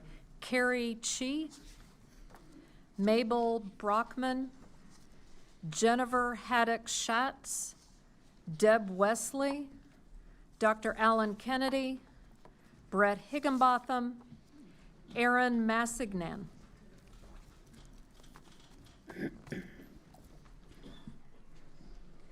Easter DeGangi. That's me. Hi. I'm from District 2. Can you guys hear me? I'm sorry. Okay, good. So I'm a mom of 2 kids, 1st grade and 5th grade. Now, I want to say, normally, I'm not able to make it to these meetings. I'm a working mom. My husband works. So the ability to be here is really difficult. And it's difficult for a lot of people, not just me. And the ability to speak, too, is really difficult. And especially when rules are made unnecessarily to make it difficult, that's not great. So we chose our house because of the good school district, you know. That's really important. Unfortunately, this new school board is choosing to focus on a partisan agenda rather than keeping these schools good. We've got, you know, members of the board who are just doing a power trip on, and they have the ability to let people speak, and they're preventing it, and that's really sad. We need to focus on keeping York County schools good. We need to support our teachers. Teachers, there's a shortage. We need to attract and retain teachers. The infrastructure, there's not enough actual buildings to have our kids in. You have these like little shelters, they're trailers the kids are in. This is not great. Let's focus on that. Let's focus on the standards for teaching and not taking out things like social emotional learning, because my kids, they survived the pandemic and they need that. They need that. We all need empathy. And my kids, all the kids were home, and not because, I mean, it's the pandemic. Nobody forced, you know, nobody planned the pandemic, you know. They had to for their health, but like, you know, they didn't get to interact with other kids like that. So people need that even more. We need empathy. So let's not try to take that out. It's important. And critical thinking is important too. And infusing partisanship in the curriculum is not helping with critical thinking. Trying to say that social emotional learning is bad is, well, crazy. We need to be inclusive. You know, York County has a lot of people who are not white. And we need to be thinking about people who aren't religious. There's plenty of those people that are here. Mental health. needs to be a focus. Also, we talked about the infrastructure that is needed. The pandemic showed how much need there is for mental health, and there's some coming, but it's not enough. And at the end of the day, you guys, you need to serve the public. That is what you're supposed to do. So please do it, and don't just serve your interests and your. Thank you. Carrie Chi? Good evening, board members. My name is Carrie Chi, and I reside in District 4. Regrettably, I find myself addressing you for the third consecutive month. I would much rather be home with my children. However, it is my dedication to my children that compels me to be here tonight, advocating for accountability among board members and safeguarding the integrity of YCSD. This past week, it came to light that Vice Chair Goodwin has accused a YCSD teacher of harassment for expressing concerns via email. This unwarranted retaliation underscores the atmosphere of fear inhibiting teachers and staff from speaking out against the school board's actions. Tonight, I speak on behalf of numerous teachers and staff who share these concerns. Drawing on my extensive experience as an HR professional spanning over 18 years, I feel compelled to clarify the distinctions between workplace harassment and criminal harassment, neither of which apply to this teacher's emails. Workplace harassment encompasses unwelcome conduct that fosters a hostile or intimidating work environment, often entailing discrimination based on protected characteristics. It can manifest verbally, non-verbally, physically, in writing, or sexually. Conversely, criminal harassment, also known as stalking or cyberstalking, involves behavior causing individuals to fear for their safety or the safety of others. The teacher's 4 emails over a period of a month were professional, devoid of vulgarity or threats, and posed pertinent questions related to publicly discussed board matters. When presented with non-answers, the teacher requested clarifications on the questions he asked. The teacher states multiple times in his emails, "I want this board to be successful. I want YCSD to continue to be number 3 in the state. I don't want to be in fear of losing my job because my school board has a misconception of what actually happens in the classroom." These emails are clearly not harassment. Despite the absence of harassment, Ms. Goodwin expressed surprise at receiving such inquiries from a teacher, suggesting that they were more fitting for a parent or citizen. Does Ms. Goodwin feel so superior in her role in the school board that teachers wouldn't dare to have these questions for her, especially questions relating to their job security? Furthermore, this teacher is a parent and a constituent of Ms. Goodwin's, so why is she so surprised to hear these questions? Ms. Goodwin goes on to complain that the emails were sent from the workplace during work hours. Is this not a workplace complaint? Do teachers not get breaks? Do they not get planning time? In contrast, Ms. Goodwin's subsequent actions undeniably constitute workplace retaliation. By initiating a workplace investigation for harassment and attempting to intimidate the teacher, she has violated his protected rights under the National Labor Relations Act. The causal link between the teacher's protected activity and Ms. Goodwin's adverse actions is unmistakable. I have little doubt that Ms. Berry shared this information with Ms. Goodwin, probably prompting Ms. Goodwin's end of March email pulling back her harassment claims. Such retaliatory behavior not only validates the fears of YCSD teachers, but also jeopardizes the... Thank you. Mabel Brockman? Mabel Brockman.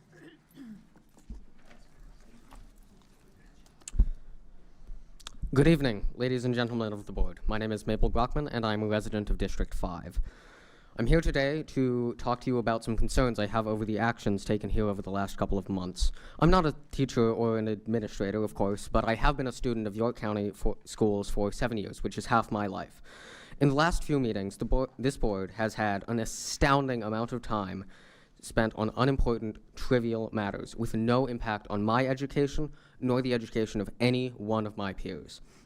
Take, for example, the removal of our superintendent, Victor Shandor, and the county attorney from the dais. This seems to be done purely for petty purposes. No student was given a better education for this. No teacher saw a raise from this.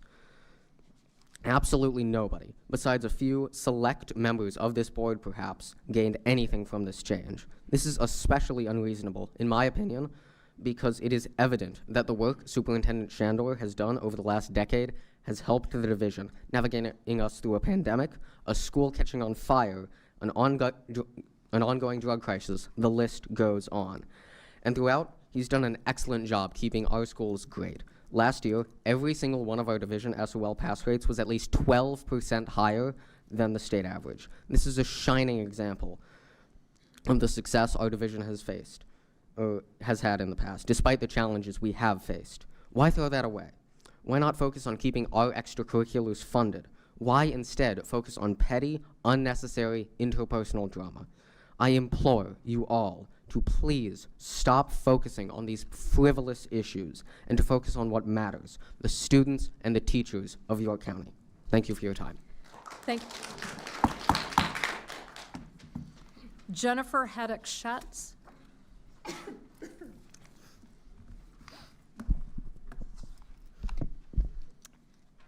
Hello, my name is Jennifer Haddock-Schatz from District 2, and I am the happy mom who spoke positively about York County teachers and administration at the February meeting. At that meeting, I was surprised and taken aback by Mrs. Fairman's attempt to limit the public comment period, but grateful to you, Mrs. Goodwin, for joining with Mr. Schaefer and Mr. Richardson in voting to allow all speakers, I was number 43, who signed up to be given their turn at the podium. I then watched March's meeting online with even more shock and disappointment when Mrs. Fairman used her position as chair to limit the public comment period, and it seemed like there was going to be some resistance to letting everybody speak tonight again. This is not the open communication and real dialogue between the school board and citizens that was articulated by our new members during their campaigns. Tonight, I'd like to remind you of the promises that you all made to the voters by referencing your campaign sites as they existed this weekend. Mr. Pajovic, your website advocates for active involvement and relationship building between parents, teachers, and the school. Mrs. Goodwin, your site emphasizes the importance of community involvement and open communication, stating it's about recognizing the value of each stakeholder's input and actively seeking their perspective. Further, there's a great video clip of you saying, and I quote, "I will hold town hall meetings, I will do a newsletter, and I will make sure that when you come to a school board meeting, you are heard." Finally, Mrs. Fairman, your site aptly mentions that speaking at a board meeting doesn't include any dialogue with the board members, and speakers are limited to 3 minutes with no feedback or response given. To address these limitations, you shared plans to distribute community newsletters to keep everyone informed and have regular face-to-face town hall meetings for true dialogue. These were wonderful ideas and plans for parents and citizens who wanted to have their voices heard. However, I've yet to hear any announcements about town hall meetings. Instead, we've seen citizens limited or attempt to be limited in their ability to use this forum to share concerns and ask questions. So I ask you now to remember those promises that got you elected. Mrs. Goodwin and Mrs. Fairman, let's have the town hall meetings with a chance for real dialogue. And if that's not possible at this time, let's maintain the ability of all speakers to take their turn during the public comment period for all future meetings and show that you will continue to care about the input of all community members. Finally, if our chairwoman will not continue to allow everyone to be heard, I ask Mr. Pajovic and Mrs. Goodwin to take action to continue to honor their promises on this issue to voters. I ask them to join with Mr. Schaefer and Mr. Richardson in replacing Mrs. Fairman as the chairperson, or replacing Mrs. Fairman with a chairperson who is truly interested in recognizing the value of each stakeholder's input and actively seeking their perspective. Thank you. Thank you. Deb Wesley.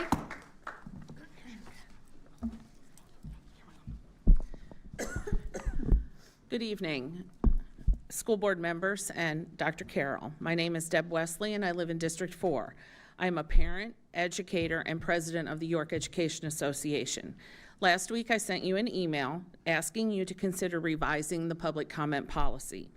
The 3 revisions that the York Education Association is suggesting includes in Section 1, community members who did not have an opportunity to address the board prior to the beginning of the business portion will be given an opportunity to speak at the end of the board's agenda.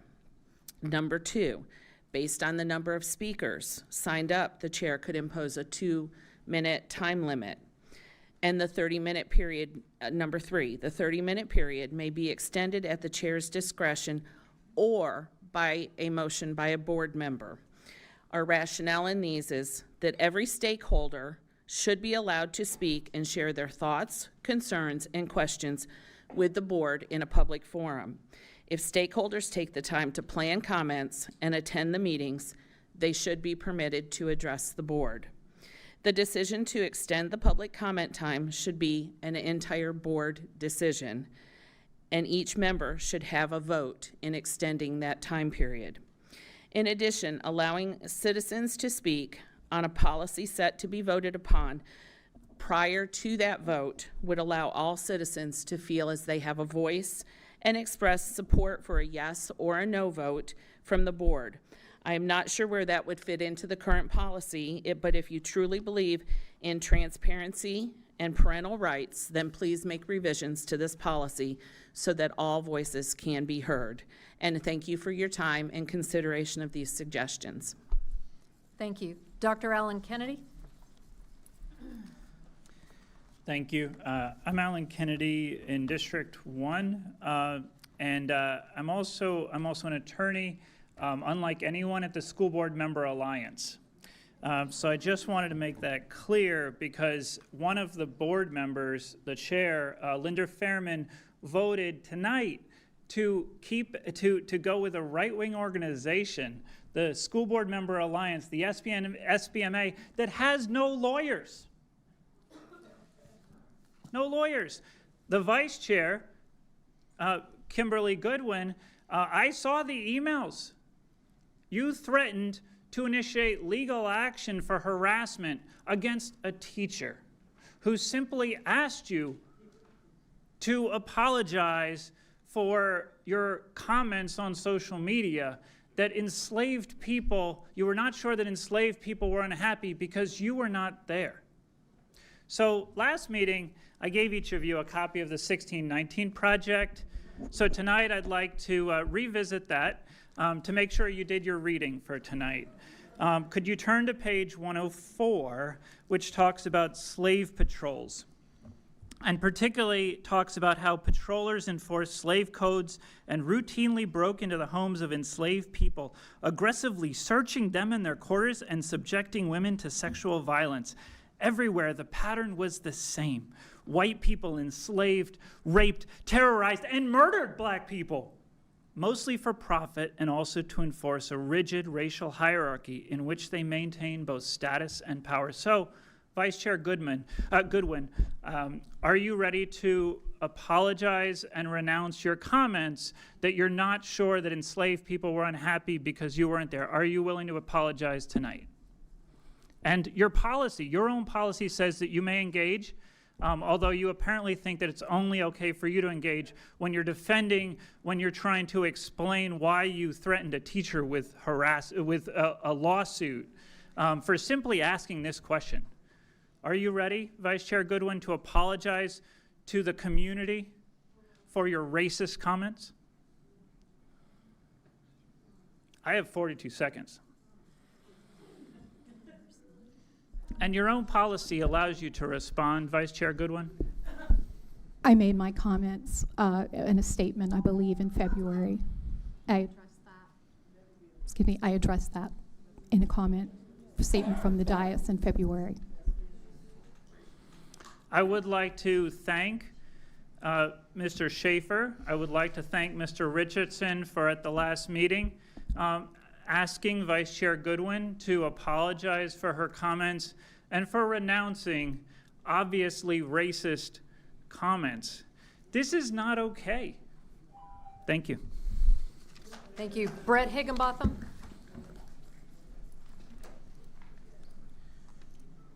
Good evening, Brett Higginbotham, District 2. Dr. Carroll, board members, I come tonight because I'm concerned with some of the practices the school board currently employs.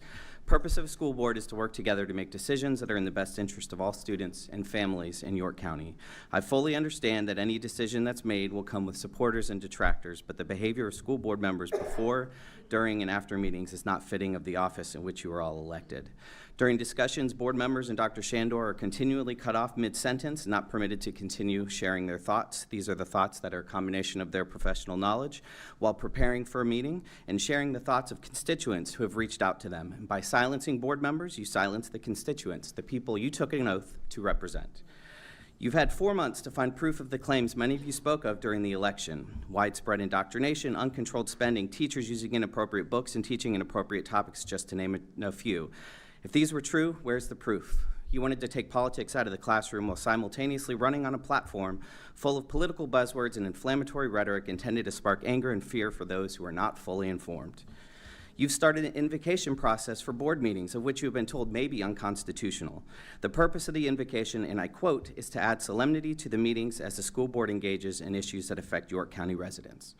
What if what if a principal wanted clergy members to come in and add invocation to the start of every day to add solemnity to the school day as teachers engage in instructions that affect every child? Is this appropriate? Why should you operate under different expectations than the schools you are supposed to govern? The invocation is bound by many guidelines that you wrote and put in place, one which states you invite clergy from across Hampton Roads from a variety of religions and denominations. And yet every one of the invocations that you have selected to speak have been planned for the rest of the year fall under the same religion. This leaves out all other religions, backgrounds, and beliefs that many YCSD students, families, and residents hold. Every person who has offered an invocation has broken the guidelines you set in place by addressing the crowd, asking the crowd to bow their heads or pray. And I say this as a Christian myself. But I have to ask, why do you write policy and add procedures to your meetings you're not willing to hold people accountable for? Have you sought out other religions to come speak or apply to give the invocation? If not, is it because you're afraid they won't abide by your own invocation procedures? But why should they? Because you haven't held anybody else to it. The public is looking for consistency. They want to see you work together, 5 of you, to discuss topics together and treat each other and the public with civility. You can remain respectful even if you have differing opinions. They want to see you focused on the right thing, which is what is best for all students, not what is best for one group or organization. But ultimately, they want to see a board that is ethical, honest, and transparent. If you made a mistake, own up to it. Apologize, learn from it, and become better. Don't hide behind intimidation, gaslighting, making excuses, and blaming others. If you are to continue in this role, be the adults, set the example, and work with the others and the professionals who lead this division. Thank you. Aaron Massignan. Hello, I'm Erin Massion, District 2, I believe, and I'm just up here really asking 2 of you to resign. You have embarrassed the entire county. I've received text messages from all over the nation about you guys. I think it's safe to say everyone knows slaves didn't really enjoy it. Doesn't require reading anything, just a little bit of common sense. Your behavior, again, is embarrassing. I ask that 2 of you resign. I don't understand how you can kid yourselves into thinking that you can represent all children in this district when it's quite obvious that you don't care about them. Again, I ask that you resign. Have a great day. Thank you. The next ones to please line up. Number 17, Russell Castle. Number 18, Peter Romeo. Number 19, Allison Phillips. Number 20, Stephen Romeo. Number 21, Carol Romeo. Number 22, Daniel Blake Simpson. And number 23, is it Jeannie Zuniga? Thank you. Russell Castle. Thank you. Board members, Chairwoman, Dr. Carroll. I have 2 apologies to start off with. One, that was my phone that rudely interrupted a speaker earlier, and I apologize to her and for the distraction it was for everyone here today. My second is I'm remiss in congratulating the board and those that run this fine school system that I've had the pleasure of being involved with as a parent. And my child went here. Several of my family members, their kids have gone here. To be a little bit clearer, I came here to the peninsula when I was 3 years old, a family of soon to be 8, and we had the interesting educational experience of going to, for the first part of our education, parochial schools in Hampton and also in Newport News. After financial concerns no longer allowed that, we attended public schools in the city of Hampton. I've learned a great deal from both. I went from parochial to public around the 7th grade change. I learned a great deal in both of those environments, and I thought they were both great. One thing I can testify is no matter where your child goes to school, whether it's homeschooling, parochial school, private, public school, the biggest impact is parental involvement, and I'm sure you would all agree. However, my second apology is to apologize to the board members that were here during the years that I was involved with the York County school system, and that my children and my nephews and niece also went to the school system. When it came time for my wife and I to decide where our son would go to school, we had, fortunately, choices to make. We could have chose anywhere. We chose to buy and live in the Yorktown community and have our child attend public school. We could have easily made other decisions. I never regretted that decision. And so I want to thank especially those board members and who were in charge and running things back then, because you did a great job. And I know this because when my child was going to Coventry, I'm a retired fire captain from Newport News. I spent 36.5 years there, and my schedule allowed me to participate more fully in my child's education. So at Coventry, I became involved in the dog program, Dads of Great Students, dogs. I hope that program is still going. It was fantastic. From there, my son went to Grafton. I became a band parent, which I recommend everyone become, even if your child's not in band. It's a wonderful experience, and I grew to appreciate the teachers and the job that they do. A lot of my relatives. Thank you very much. Peter Romeo?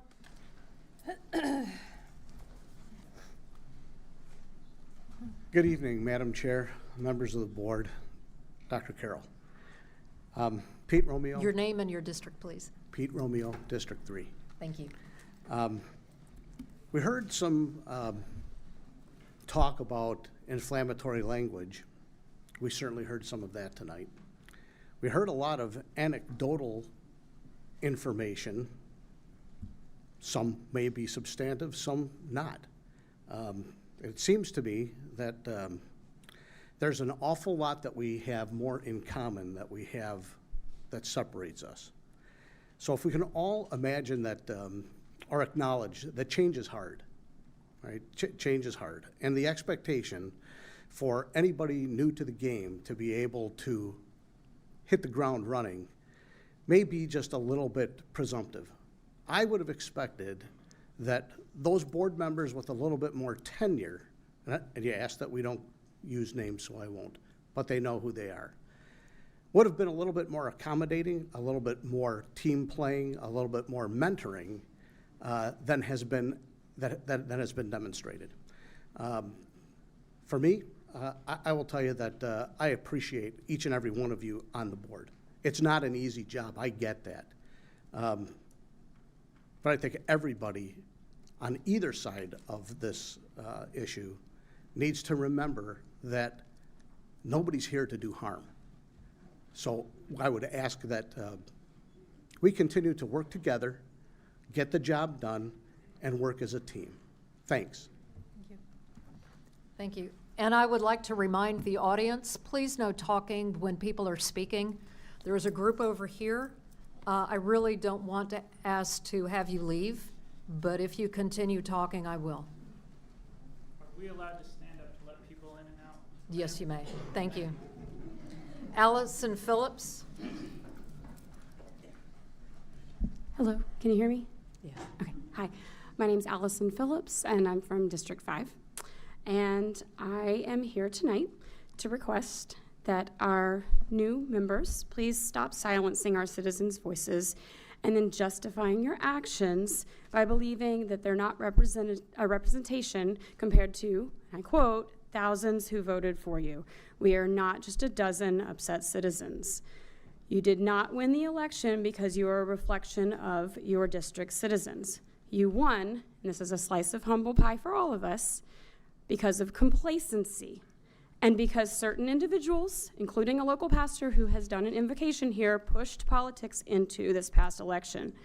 The citizens of York County have become spoiled. We love our schools, and we've been spoiled by living in one of the top school districts in the state and likewise having some of the best and award-winning teachers and administrations. Is it perfect? No, it's not, but there's a reason why people move here, and it's special. It's our school system. You are here because, unfortunately, you took advantage of that fact, and our residents entrusted anyone that has run for this position that we, while we might not agree, we have faith that our representation keeps politics out of the school board and keeps our children's best interest at the forefront. I know from living in District 5 that, Ms. Fairman, I saw you going door to door. I think you came to my door. But there was a political affiliation, even though this is a nonpartisan position. I have a problem with that. We also asked about having, or your campaign, went on fear-mongering techniques that's stated on increasing transparency, even though there was nothing wrong going on before, and stating that fiscal responsibility. Yet in the 4 months in office, you've attempted to increase spending by a creation of an unnecessary clerk position, potentially, and then also by, now I thank y'all tonight for deciding to not go with 2 policy organizations, and I appreciate that you went with the nonpartisan one. However, had we gone with both of them, that's double the price, right? So how is this fiscally responsible? Why can we not focus more on the spending to provide our teachers with the technology and the supplies and updated classrooms that our students sorely need? However, no matter what facts that I bring or others bring here tonight, I think that it's going to fall on deaf ears. Just as the saying goes, you can lead a horse to water, but you can't make him drink. And the problem is here, I am concerned that y'all don't realize that you are thirsty. So I ask that you please hear all of our comments. Let us speak. Let us communicate on Let's Talk and read them, and don't let anyone be fearful of being heard. Thank you. Thank you. Stephen Romeo. Thank you, Madam Chair, members of the board, Dr. Carroll. Steve Romeo, District 3. I'm here to support our newly elected board. Prior speaker stated y'all were elected by us. So we hope that you collaborate, do your jobs. That's what we elected you to do. And appreciate the invocation that was given. I don't recall anybody being asked to bow their head and pray. I thought it was a very succinct and eloquent invocation. And it asks us all to be respectful of one another's opinions and to engage in meaningful dialogue. Thank you. Thank you. Carol Romeo. Good evening. I'm Carol Romeo, District 3, and I just want to say good evening to Madam Chairman and the board. My parents moved to York County from Hampton in 1975, so my sister and I could attend school here and get a better education. At that time, York County was believed to be the place to live, to raise your family, and have the benefit of a better education. I graduated from Tabb High School in 1978 and was very proud to attend that school. But I have watched the integrity of our schools diminish. I have witnessed the erosion of discipline and excellence in our classrooms, and have disappointingly observed the school board's failure to maintain the excellence that York County schools are known for, well, used to be known for. I'm here tonight to support our school board, our new school board members, and I have every confidence that they're going to right this ship and they're going to bring our school boards back to the excellence that they once had. Thank you. Thank you. Daniel Blake Simpson. Good evening. I'm Daniel Blake Simpson, District 3. A week ago, my wife and I, we were on a walk in Yorktown when I saw a group of people outside the Diggs house. When I asked what they were doing, I was told they were collecting signatures because the school board wanted to privatize all public schools. I was then offered a clipboard for my signature. I asked if I could read what I was signing for and was given the official petition that did not include anything about privatizing public schools. Instead, what I found was a letter asking for the resignation of 3 board members. After reading, I found it to be opinionated and lacking of verifiable facts. I then asked who wrote this because it was not signed, and I was introduced to one of the authors who said that she and one other person had put this together. I had some questions, and she answered politely, and from those answers, I knew it was politically motivated. I would like to ask the people that wrote and signed this petition, are you being diverse and inclusive of other people's beliefs and feelings that don't align with your own? I would also like to state that it is discourteous of those to call for the removal of ones who were fairly elected by we the people. The majority of the people have spoken with their votes and expect our elected school board members to carry on and execute our will. Thank you. Thank you. Ginny Zuniga? Do you have to press any buttons? Okay. Hi, I'm Ginny Zuniga from District 2. As a new parent in York County School District, parent, educator, school counselor, veteran, and first-time school board meeting attendee with no political agenda and only the wish of advocating for my child, family, and the children that I serve. I'm here because I'm deeply concerned about several recent events. I'm disturbed by both the filming that happened at DARE, as well as the board's consideration of the School Board Member Alliance policy writers. Thank you so much to those of you that chose to go with the Virginia School Board Association. I really can't say enough how deeply appreciative I am for that. I'm sharing this with you with the hopes that you will care about all of your constituents and students, not just the ones who look and think like you, and do it in action, not just lip service or explanations. As a mother with an amazing incoming kindergartner who has 2 moms, a fact that should not impact his education, but will with the endeavors that have been proposed or supported, I'm scared for my family and my kid and what it will look like for us as we participate in the district. I'm scared and sad for all of the kids who are seeing the examples of adults in their lives who aren't interested in examining their privilege or considering the hearts, minds, and experiences of people outside of what might be considered the majority. I hope desperately that you will hear me without offering excuses or explanations and care enough to hear and believe me when I share this fear. Just because these issues don't personally affect every member of the board or the people who voted for you, as public servants who are supposed to have all of our children in your heart, I do and will continue to serve all the children in my roles, white and Christian included, which I know is what everyone is afraid will change if we use words like diversity, equity, or inclusion. I will keep serving them. I will serve your children, the families. I will serve everyone of every race, color, religion, origin, or any other category in my mind and heart, and I am just begging you to keep the rest of us in yours.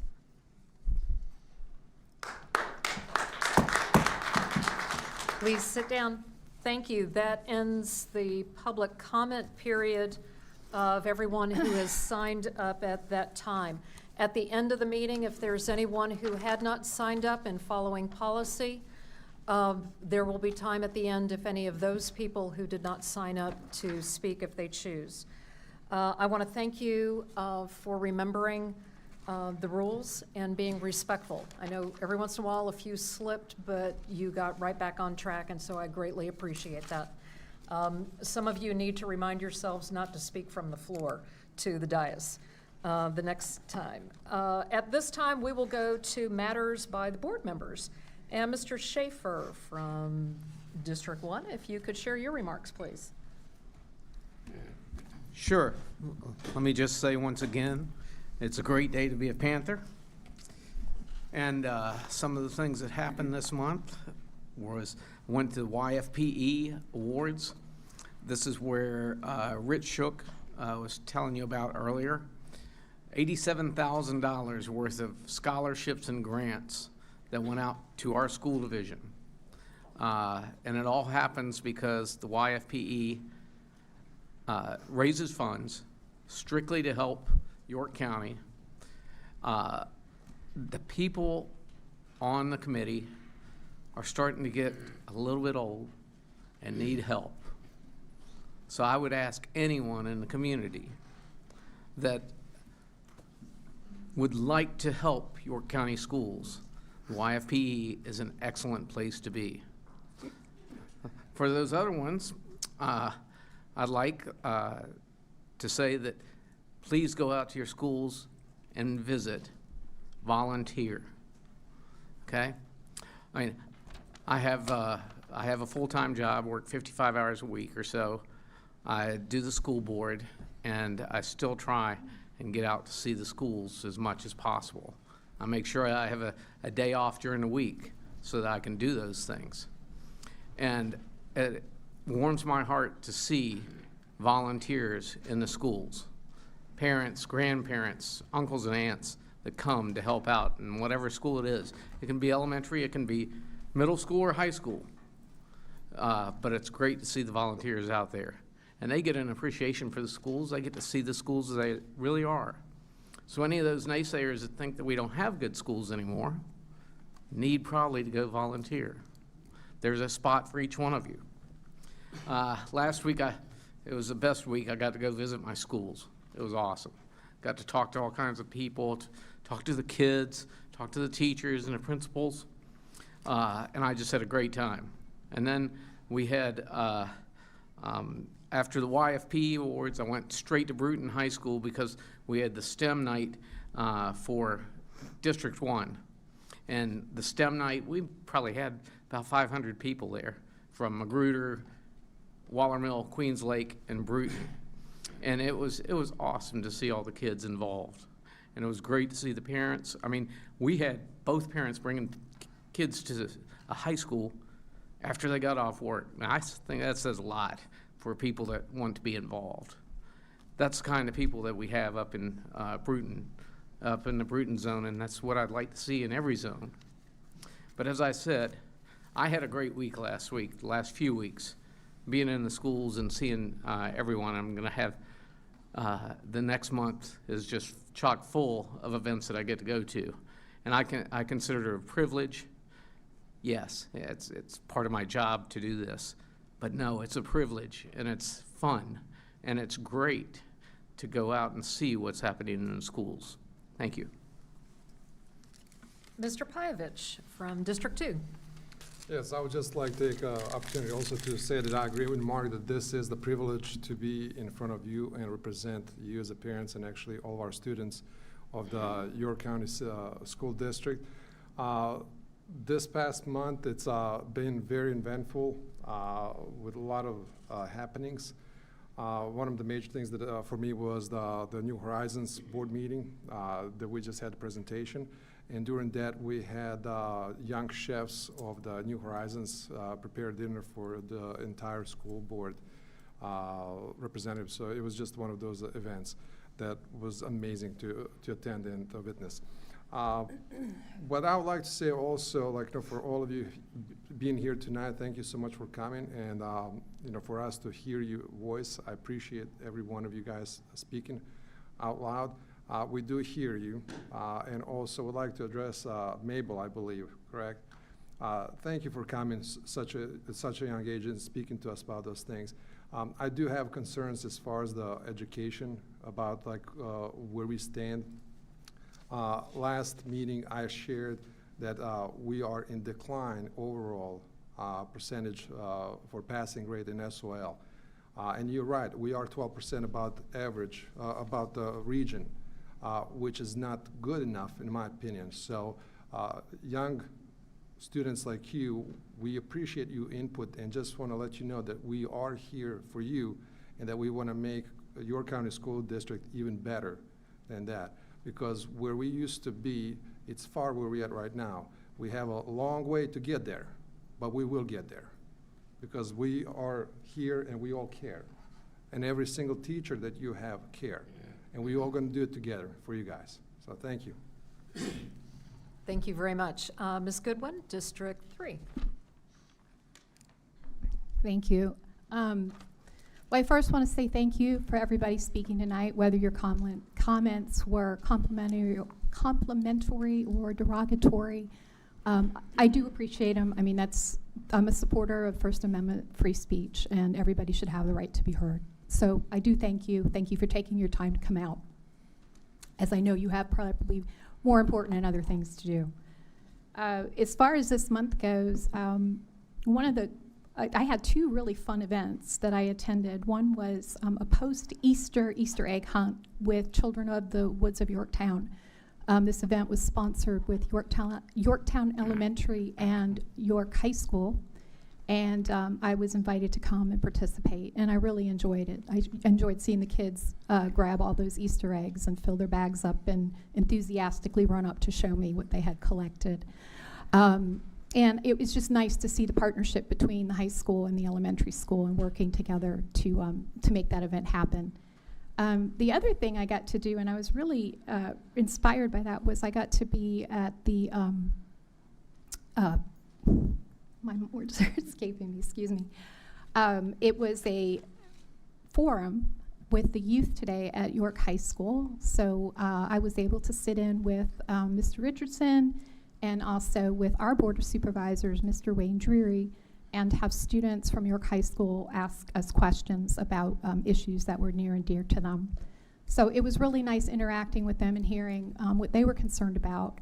And the only thing I wish is that we had more time and they could have asked more questions and we could have answered, but they were limited by the bell. However, I did place out my cards and I told each and every one of them, take a card.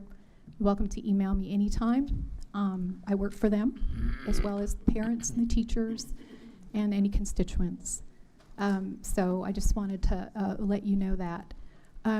While I do have this time to talk about members or matters of the board, I did want to move that the board create a standing policy committee.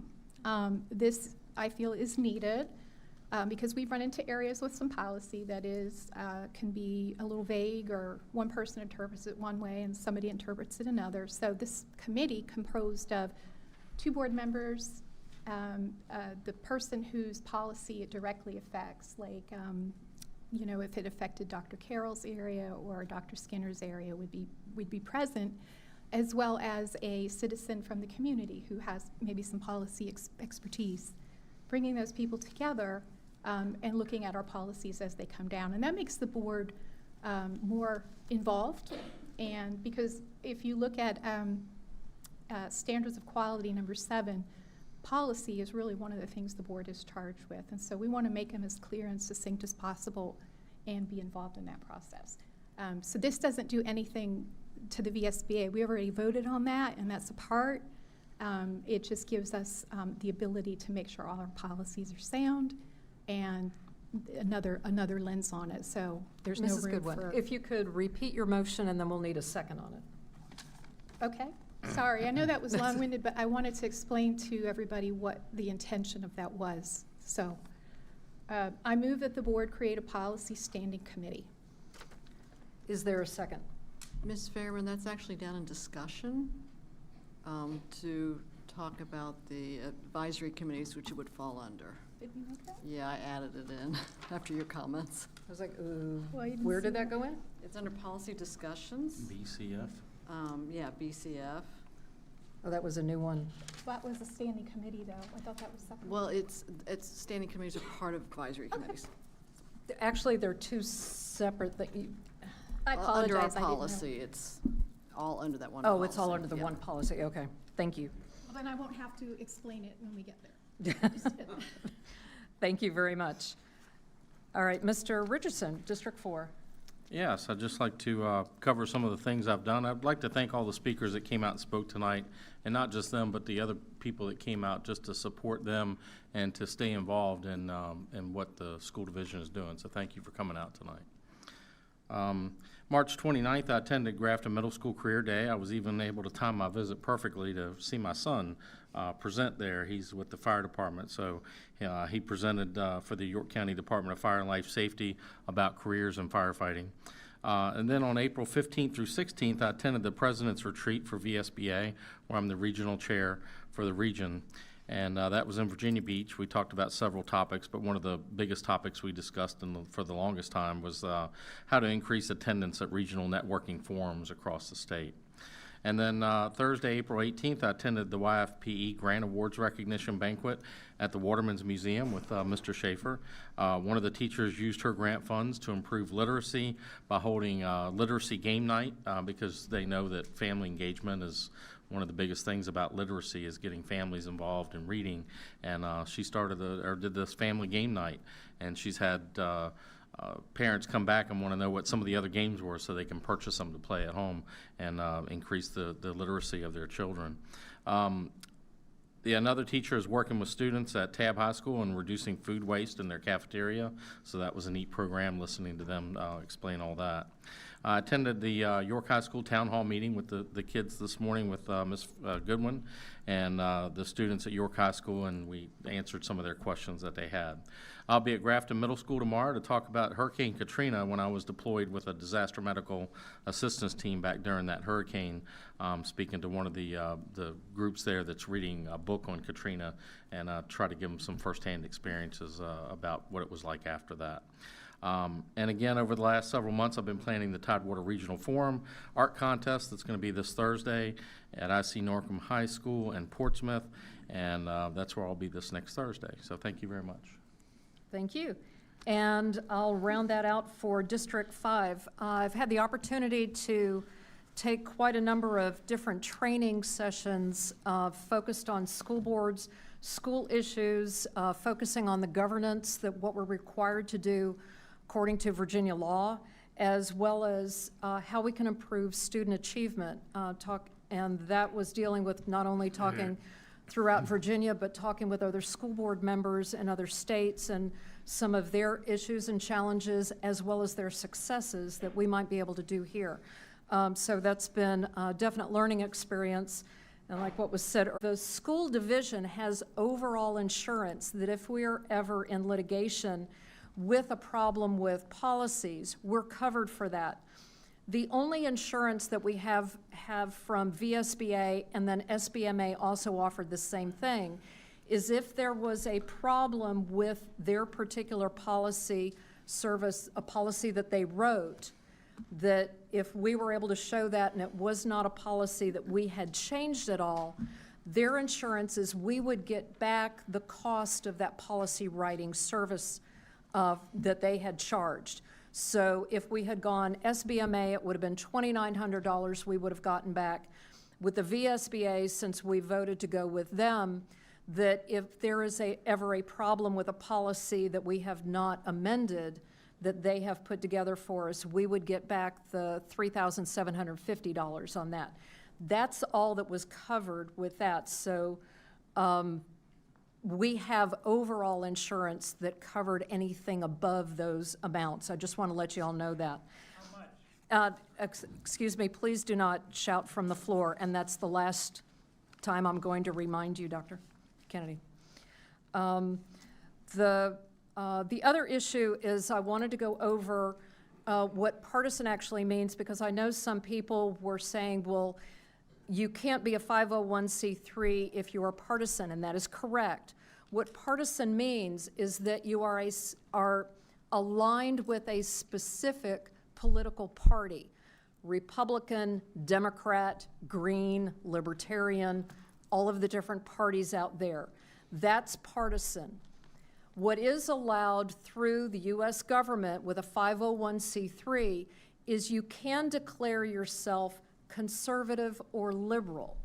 It's not connected to any specific political party, and that's what's allowed. I wanted to let you all know that you can be conservative or liberal and still be what is considered nonpartisan legally, just to get that out there. But I do appreciate you all coming out and speaking tonight, sending your questions. I'm working on getting caught up with the emails.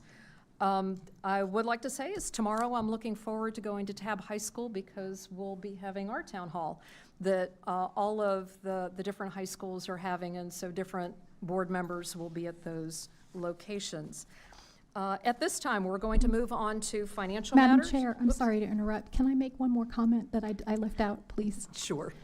I'm sorry. I should have made this in my announcements, and I know I'm disrupting procedure. But what I wanted to say was somebody made a comment about the newsletters and the town halls. I actually worked, working closely with my friend who was also Board of Supervisors in District 3. We sat down over spring break so he could show me how he did his newsletter, because I was really inspired by the newsletter he sent out. He's not my district rep, but I get his newsletter because it keeps me informed. And I'm in the process of working on that. Yes, I did say that in my campaign. I am honoring that. So if you would like to receive that letter, please send me an email. Just send it to my YCSD email. Let me know what email you want me to send it to, if it's the one you sent or if it's a different one, and I will make sure that I send you a copy of that email. You don't have to be in my district to receive it, but that'll start helping to get that out. Thank you. Thank you very much. Mr. Payovich will go on to discuss financial matters.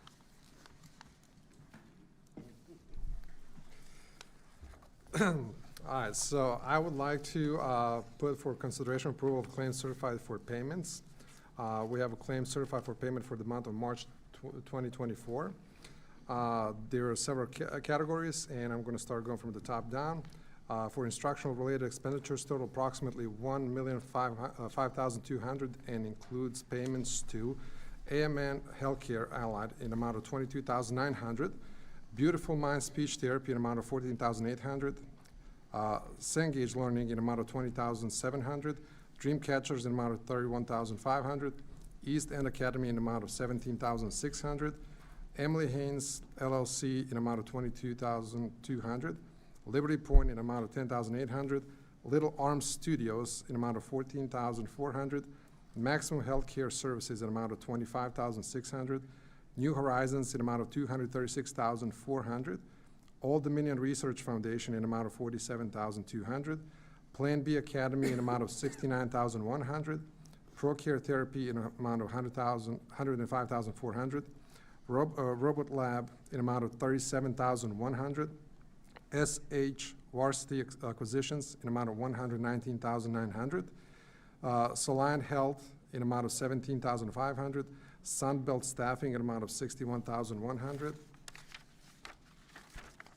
the Fison Center in amount of $56,600, the Stepping Stone in amount of $52,600, West Music in amount of $10,600, and Demand System in amount of $11,200 for behavioral crisis interaction training.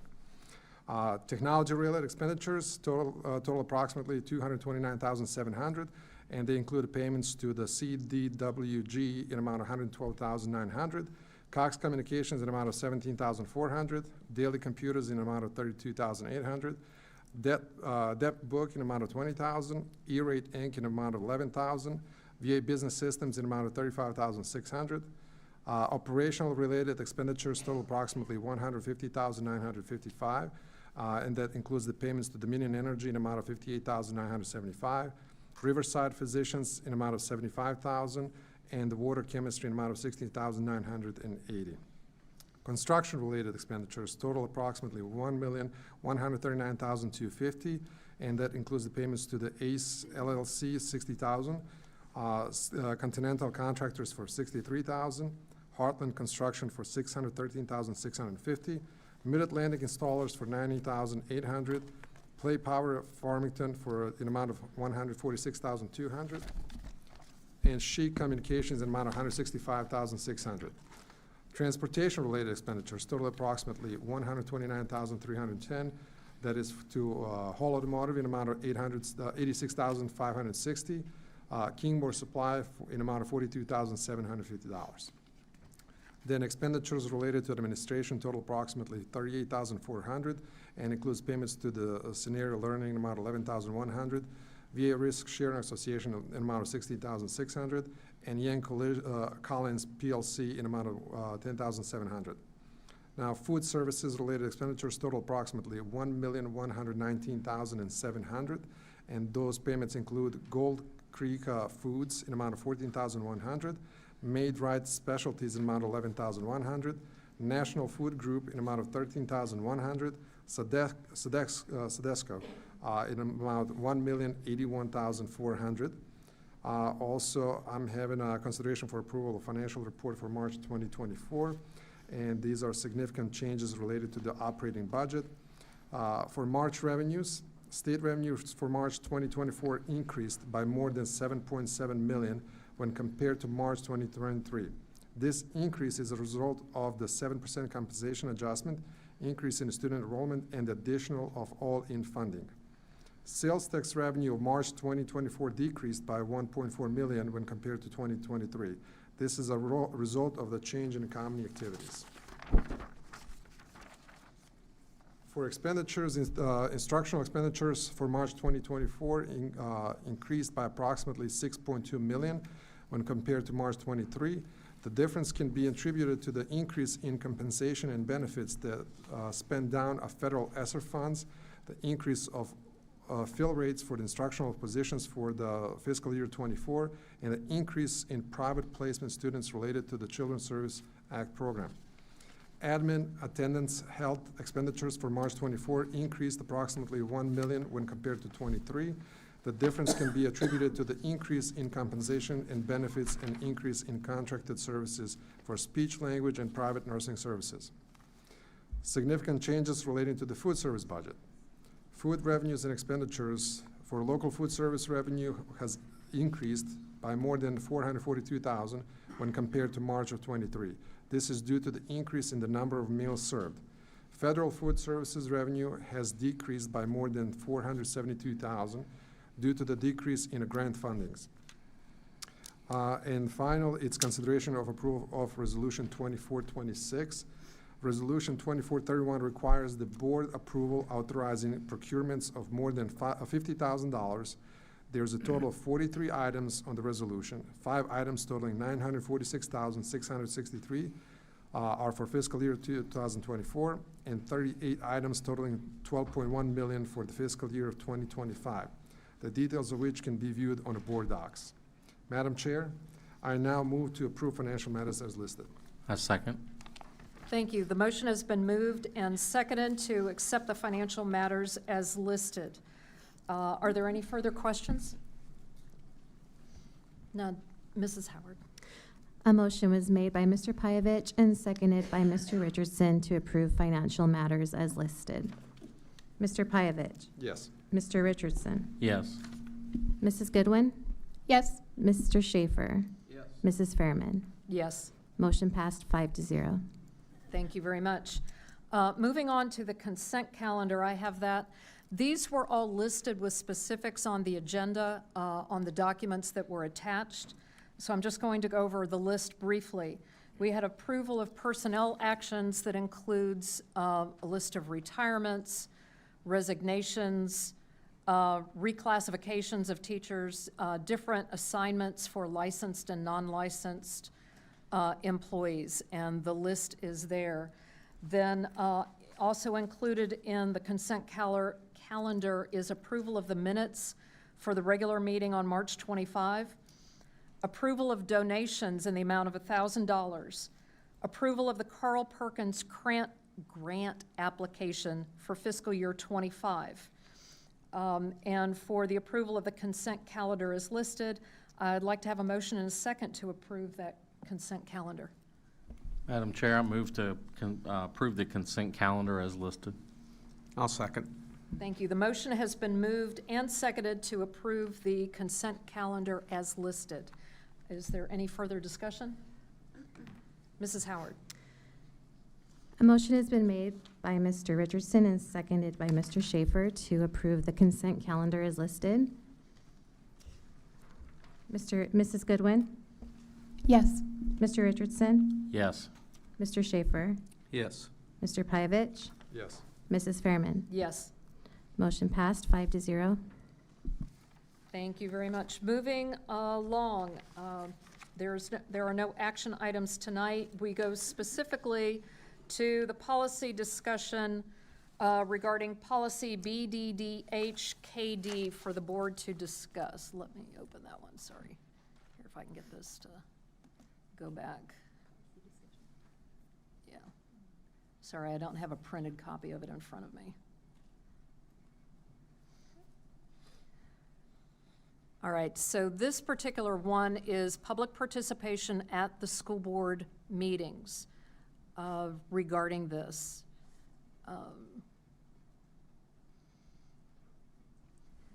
as noted.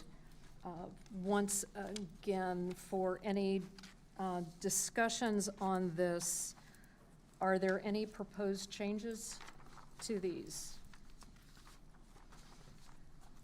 Yes, I would like to make some proposal on changes. I recognize that, like, as we ran for the board, that it's important for everybody to be heard, and I don't like the idea that we have limits on the people that can speak up. So I would like to make proposal to the change for everybody to have opportunity to speak, and I think Ms. Deb, she suggested a good idea on it, that I would limit, let's say for a 1 hour discussion, I'll propose that for 1 hour discussion, and then if we have 20 people signed up, then everybody gets 3 minutes. And if we increase, if there's increased amount of people coming in, that means, like, if there's a 30, then everybody would get equal amount of time split up for that comment. So if it's, in that matter. And then, like, if anybody come in and it doesn't get the opportunity to sign up, to have the same sign up, actually, like, same time afterwards for the speaking up to 3 minutes, and, like, equivalently being reduced. Like, if there's a lot of people signed up, but everybody get opportunities, so nobody gets turned back. Does that make sense? So, just trying to pull out the basic information of that, you're saying for the amount of time to be increased to 1 hour. Yes. And then the speaker's amount of time to speak would be limited. If it's, say, obviously, if it's 3 minutes, you have 20 speakers, that gets you to the 60 minutes for the 1 hour. If you have more than 20 speakers, then it would. So if it's 30 speakers, then everybody gets 2 minutes. Okay.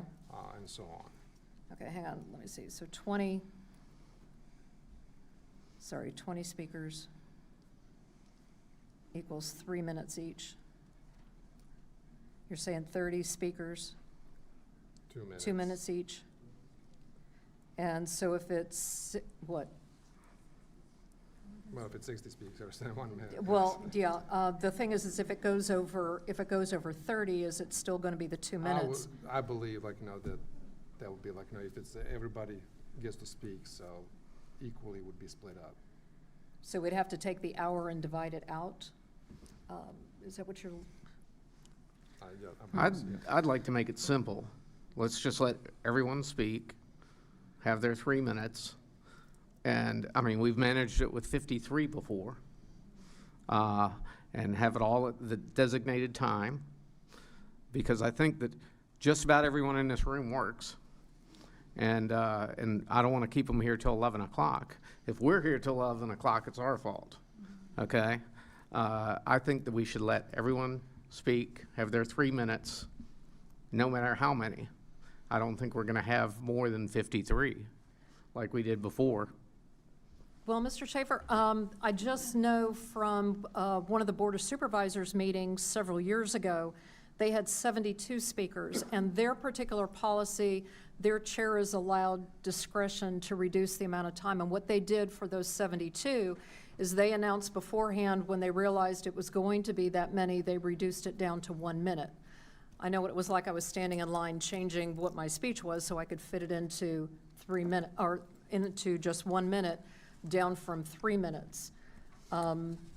So that could be a possibility, mainly because with the public comment periods, then you have a lot of this information regarding policy that we may have administrators and things like that here to work on, presenting some of the things. And we need to make sure that, knowing that they have to get up and go to work the next day also. I like the idea of reducing things down, but I think we need to come up with, at some point, when do we, say, go down to 1 minute, knowing that that's worked in the past for the Board of Supervisors. I have a suggestion. How about writing the policy such that everybody gets to speak, and if, say, the number of speakers gets to, I don't know, pick a number that everybody can work with, say 60. that the board will vote as a board if we need to reduce the time limit down for that. It's like 2 minutes or whatever. Yeah, does Okay. that work? That way everybody, because odds are you're not going to get probably more than 60 people. And if we did come to that, if we had a special, excuse me, if we had a special meeting that, you know, everybody wanted to talk on their special topic, then we could look at that and say, okay, we have 75 people who want to speak. So in the interest of time, we're going to give everybody a minute to come up and say what they need to say. And I think that would be a very extenuating circumstance. We've only had it once, yeah. I mean, So- that would satisfy, everybody speaks, Yeah. and then if we have I the just special. I'd just like everyone to speak. Absolutely, Be able to that's speak I agree with that. at the prescribed time. No, I agree. okay? I'm not challenging that at You all. know. I'm just saying, I agree. I mean, if it's like you say, something if excessive. it's 60 people and we We can reduce vote. it down to 2 minutes, I don't think they'd have a problem with that, knowing how many there is. Yeah, and we can vote as a board, so it's Yeah. not just one person making a decision, it's collective. Each time it comes up, like, is Yeah, what you're 'cause saying? I don't think it's going to be a regular issue. No. So just to get this straight, so if we're kind of melding these, you have 20 speakers, they get 3 minutes. Then if it moves up to 30 speakers at that moment or at that number, it's reduced down to 2 minutes. And then over, you know, so if it gets over. No, that's not correct. Okay, That was originally That was Mr. Mr. Pyevich's, Pyevich's, right, and but then- Ms. Goodwin had another Yeah, suggestion that so, was a little different. and I'm sorry, I should, I make a motion. Well, we that- don't Well, need a not yet. motion, it's just a policy do a that motion needs yet. to be written. I'm jumping ahead. Yeah, I'm just trying to keep track of Okay, numbers so- here. We need to have the policy written for So us to vote. Yeah. we write the policy so that all people will get a chance to speak, have their 3 minutes. However, should attendance or people who wanting to speak exceed, I just put 60 out there because that just seems, Well, 60 was good. you know, if 60 people or more, the board will vote, can vote, doesn't will, but the board can vote to reduce The that time limit. Time. Does that work? I can go with that, yeah. I can go with that, that's reasonable. Sorry, I'm writing So, down the notes. Ms. on this. Melanie, do we change this right now, or do we kind of get a proposal for the work session? Like to, Well, since this is just discussion, you're just discussing what changes you want, and so then those changes you're discussing will be brought back for the first reading. yeah, okay. Okay, so we'll work out the kinks of it, kind of, okay, and all of that. That sounds good. So we can do that along those lines. You know, there are some other issues, you know, that I had from the beginning. What the policy says is community members who do not sign up to address the board beginning to the meeting will get a chance to speak at the end of the board's meeting agenda. That since we're going to shift to have everybody speak during that time, we'll still need to have at the end for anybody who doesn't get there by the beginning of the meeting. They will be given Well, that the beginning of the opportunity at the end. business portion, right? Right. Yeah. Right, so anybody who fair. comes in late or, you know, hasn't been able to sign up by the time the cards were brought in, that they will be given the opportunity at the end. Cool, yeah. All right, I'm working on that. I think that'll work, at least get us a start and let citizens know that we are looking at these policies, but this is also why it's important for us to have a policy standing committee for the board to work out these issues ahead of time, to bring it back to the board with input from administrators, and we can get comments from the citizens to say what's going on, that we can then address that before the board. Because as you can see right here, as we're trying to come up with the different ideas, that takes time. So having a policy standing committee, which is normal for school boards to have, they handle that ahead of time and then bring that before the whole board for discussion, rather than have everybody discuss all together. So it makes it a little bit I easier. don't know that that's normal for school boards, I know some school boards have them. Right. Right, yeah. A lot of them do. Alrighty, so I guess this will set aside on this, and then policy discussion. regarding policy BCF. Let's see, I need to pull this one up too. Right. Hang on. And advisory committees are separate and different from standing committees. Advisory committees, let's see, do we have a definition? Let's see, hang on. Let me pull this up here. Sorry about that. Madam Chair, all the standing committees would still be advisory committees because they're providing recommendations to the board. So Right. they would still have to meet the requirements of an advisory committee. But this policy can be fleshed out into subparts to delineate the different types of committees. Right, because the community advisory committees are made up of community members with a board member just as a member to, kind of like a liaison kind of thing. Whereas a standing committee of a school board, you have two members, because you can't have three or more because that's quorum, so you have two members work together. They're putting a recommendation together for the entire board, along with input from administrators and any other advisors that are asked to belong. It was my understanding that a standing committee is still providing a recommendation to the board. And Yes. the board members weren't necessarily, they were more liaisons like the advisory committees. Because I was looking at the Virginia Beach, they tend to do a lot of standing committees, and they're still they're still not members, voting members, they're liaisons. They take part in the discussion, but they're not, it's still coming back to the Yeah, board. well, it's more than just being liaisons, that the policy is driven by the others, and we're just kind of there watching and taking a report.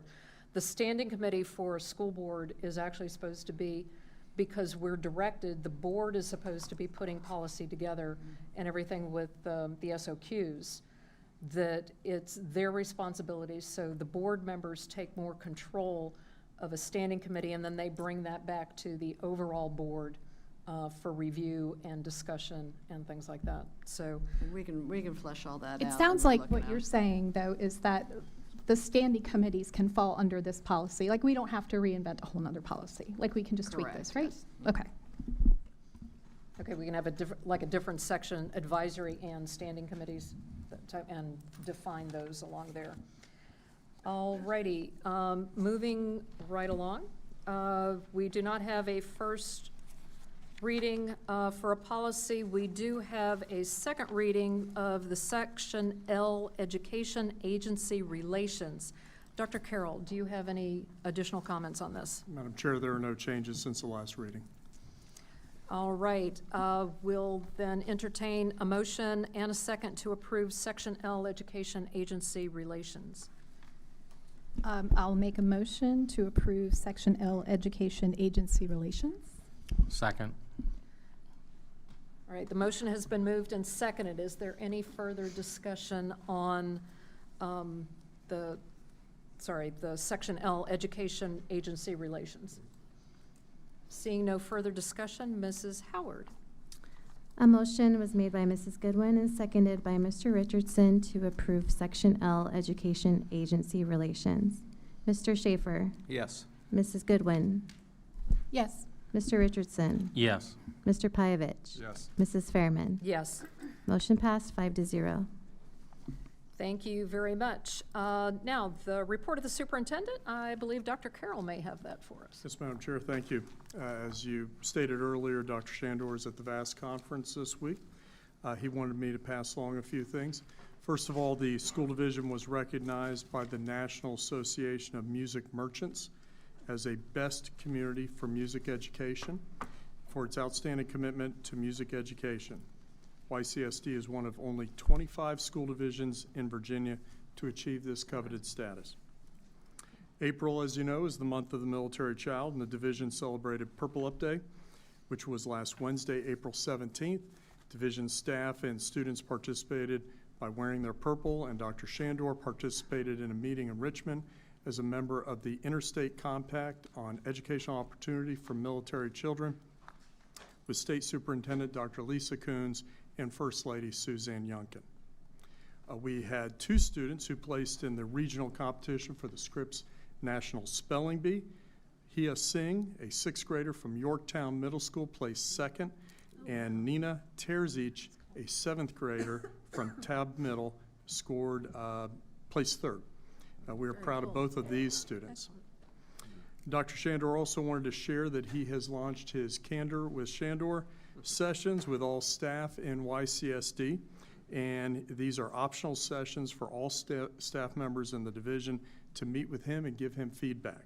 And he's about halfway through the schools and various departments, and he has enjoyed the feedback from the staff. And at this point, I'd like to ask Mr. Bowen, the Chief Financial Officer, to the podium to discuss the status of the state budget. Thank you, Dr. Carroll. Madam Chair, members of the board, just a brief update on the status of the state budget. On Wednesday, April 17th, the governor and leaders of the General Assembly agreed to set aside the two budget bills that were passed in March by the General Assembly. This is the budget for the current fiscal year and also the budget for the next 2 years. They're going to continue working through their differences, and right now there's a meeting, a reconvene session scheduled on May 13th with a vote scheduled on May 15th. So hopefully within a week or 10 days after that vote, we will have the details from the Department of Education. And our plan is if we have that information, we will present that at the May business meeting. Thank you. So, Mr. Bowen, we're going to have a budget by July again, right? We hope so, yes. All right, thank you, Mr. Bowen. And Madam Chair, this concludes the superintendent's report. Thank you very much. Since that's the end of the agenda, I have one announcement, and then also if anyone who did not sign up to speak wishes to speak, this would be the time to do it, but hang on. Our next work session is scheduled for Monday, May 6th at 6:00 p.m. here in York Hall. And there's no citizen comment during a work session, but you are welcome to come, listen to us, you know, as we debate different things, discuss what's going on, discuss any changes, you know, that we'll be making or improving things, you know, which I hope we're always on the idea of heading towards that goal.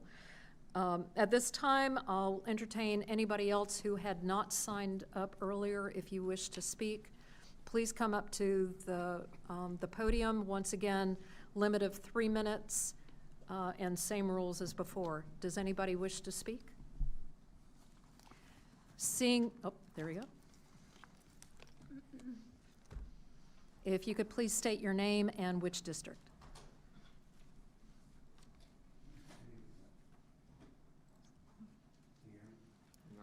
Oh, there you go. So, good evening, my name is Andre Taylor, District 3. I listened to the board this evening talk about, this is the very beginning part when we were talking about people speaking, and it appears that some people took umbrage with others saying what their positions were, what their titles were, what they do for a career. So if you were offended, then I'm really not sorry about that. I think that it's important for you to take in what these people have to say, because we come from backgrounds where we know what we're talking about and we're offering something to the table. The fact that you took umbrage with the fact that people said what they did tells me a little bit that you don't really care what they have to say. And it's been very dismissive. I've watched the chair, and I know we're not supposed to call people out, but I'm going to say what it is. I've watched the chair act very unprofessional by doing such. I've watched the chair be unprofessional with not knowing what was going on. I watched the chair say it was okay to make a motion when you weren't. You're ill prepared for this position, and I think that I stand clear when I say it's probably best if you were to remove yourself, because you've not shown what leadership actually looks like. As a parent of 2 students in this district, this is my second time coming to a meeting. The first time was drawing out one thing, and I come back and I see it's not just one person, it's the chair. The chair is setting the tone for how horrible things are looking right now. So it's one of those moments where I think that we should really take into consideration how bad things are, because we have horrible leadership. And you should listen clearly when people say that and don't take umbrage with it. So since you took, issue with it, I am a historian and I have studied Stalin, and you exhibit a lot of his traits. Excuse me, please have a seat. Anybody else who has not signed up to speak wish to make any comments? Seeing no others, I now declare this meeting adjourned. Thank you.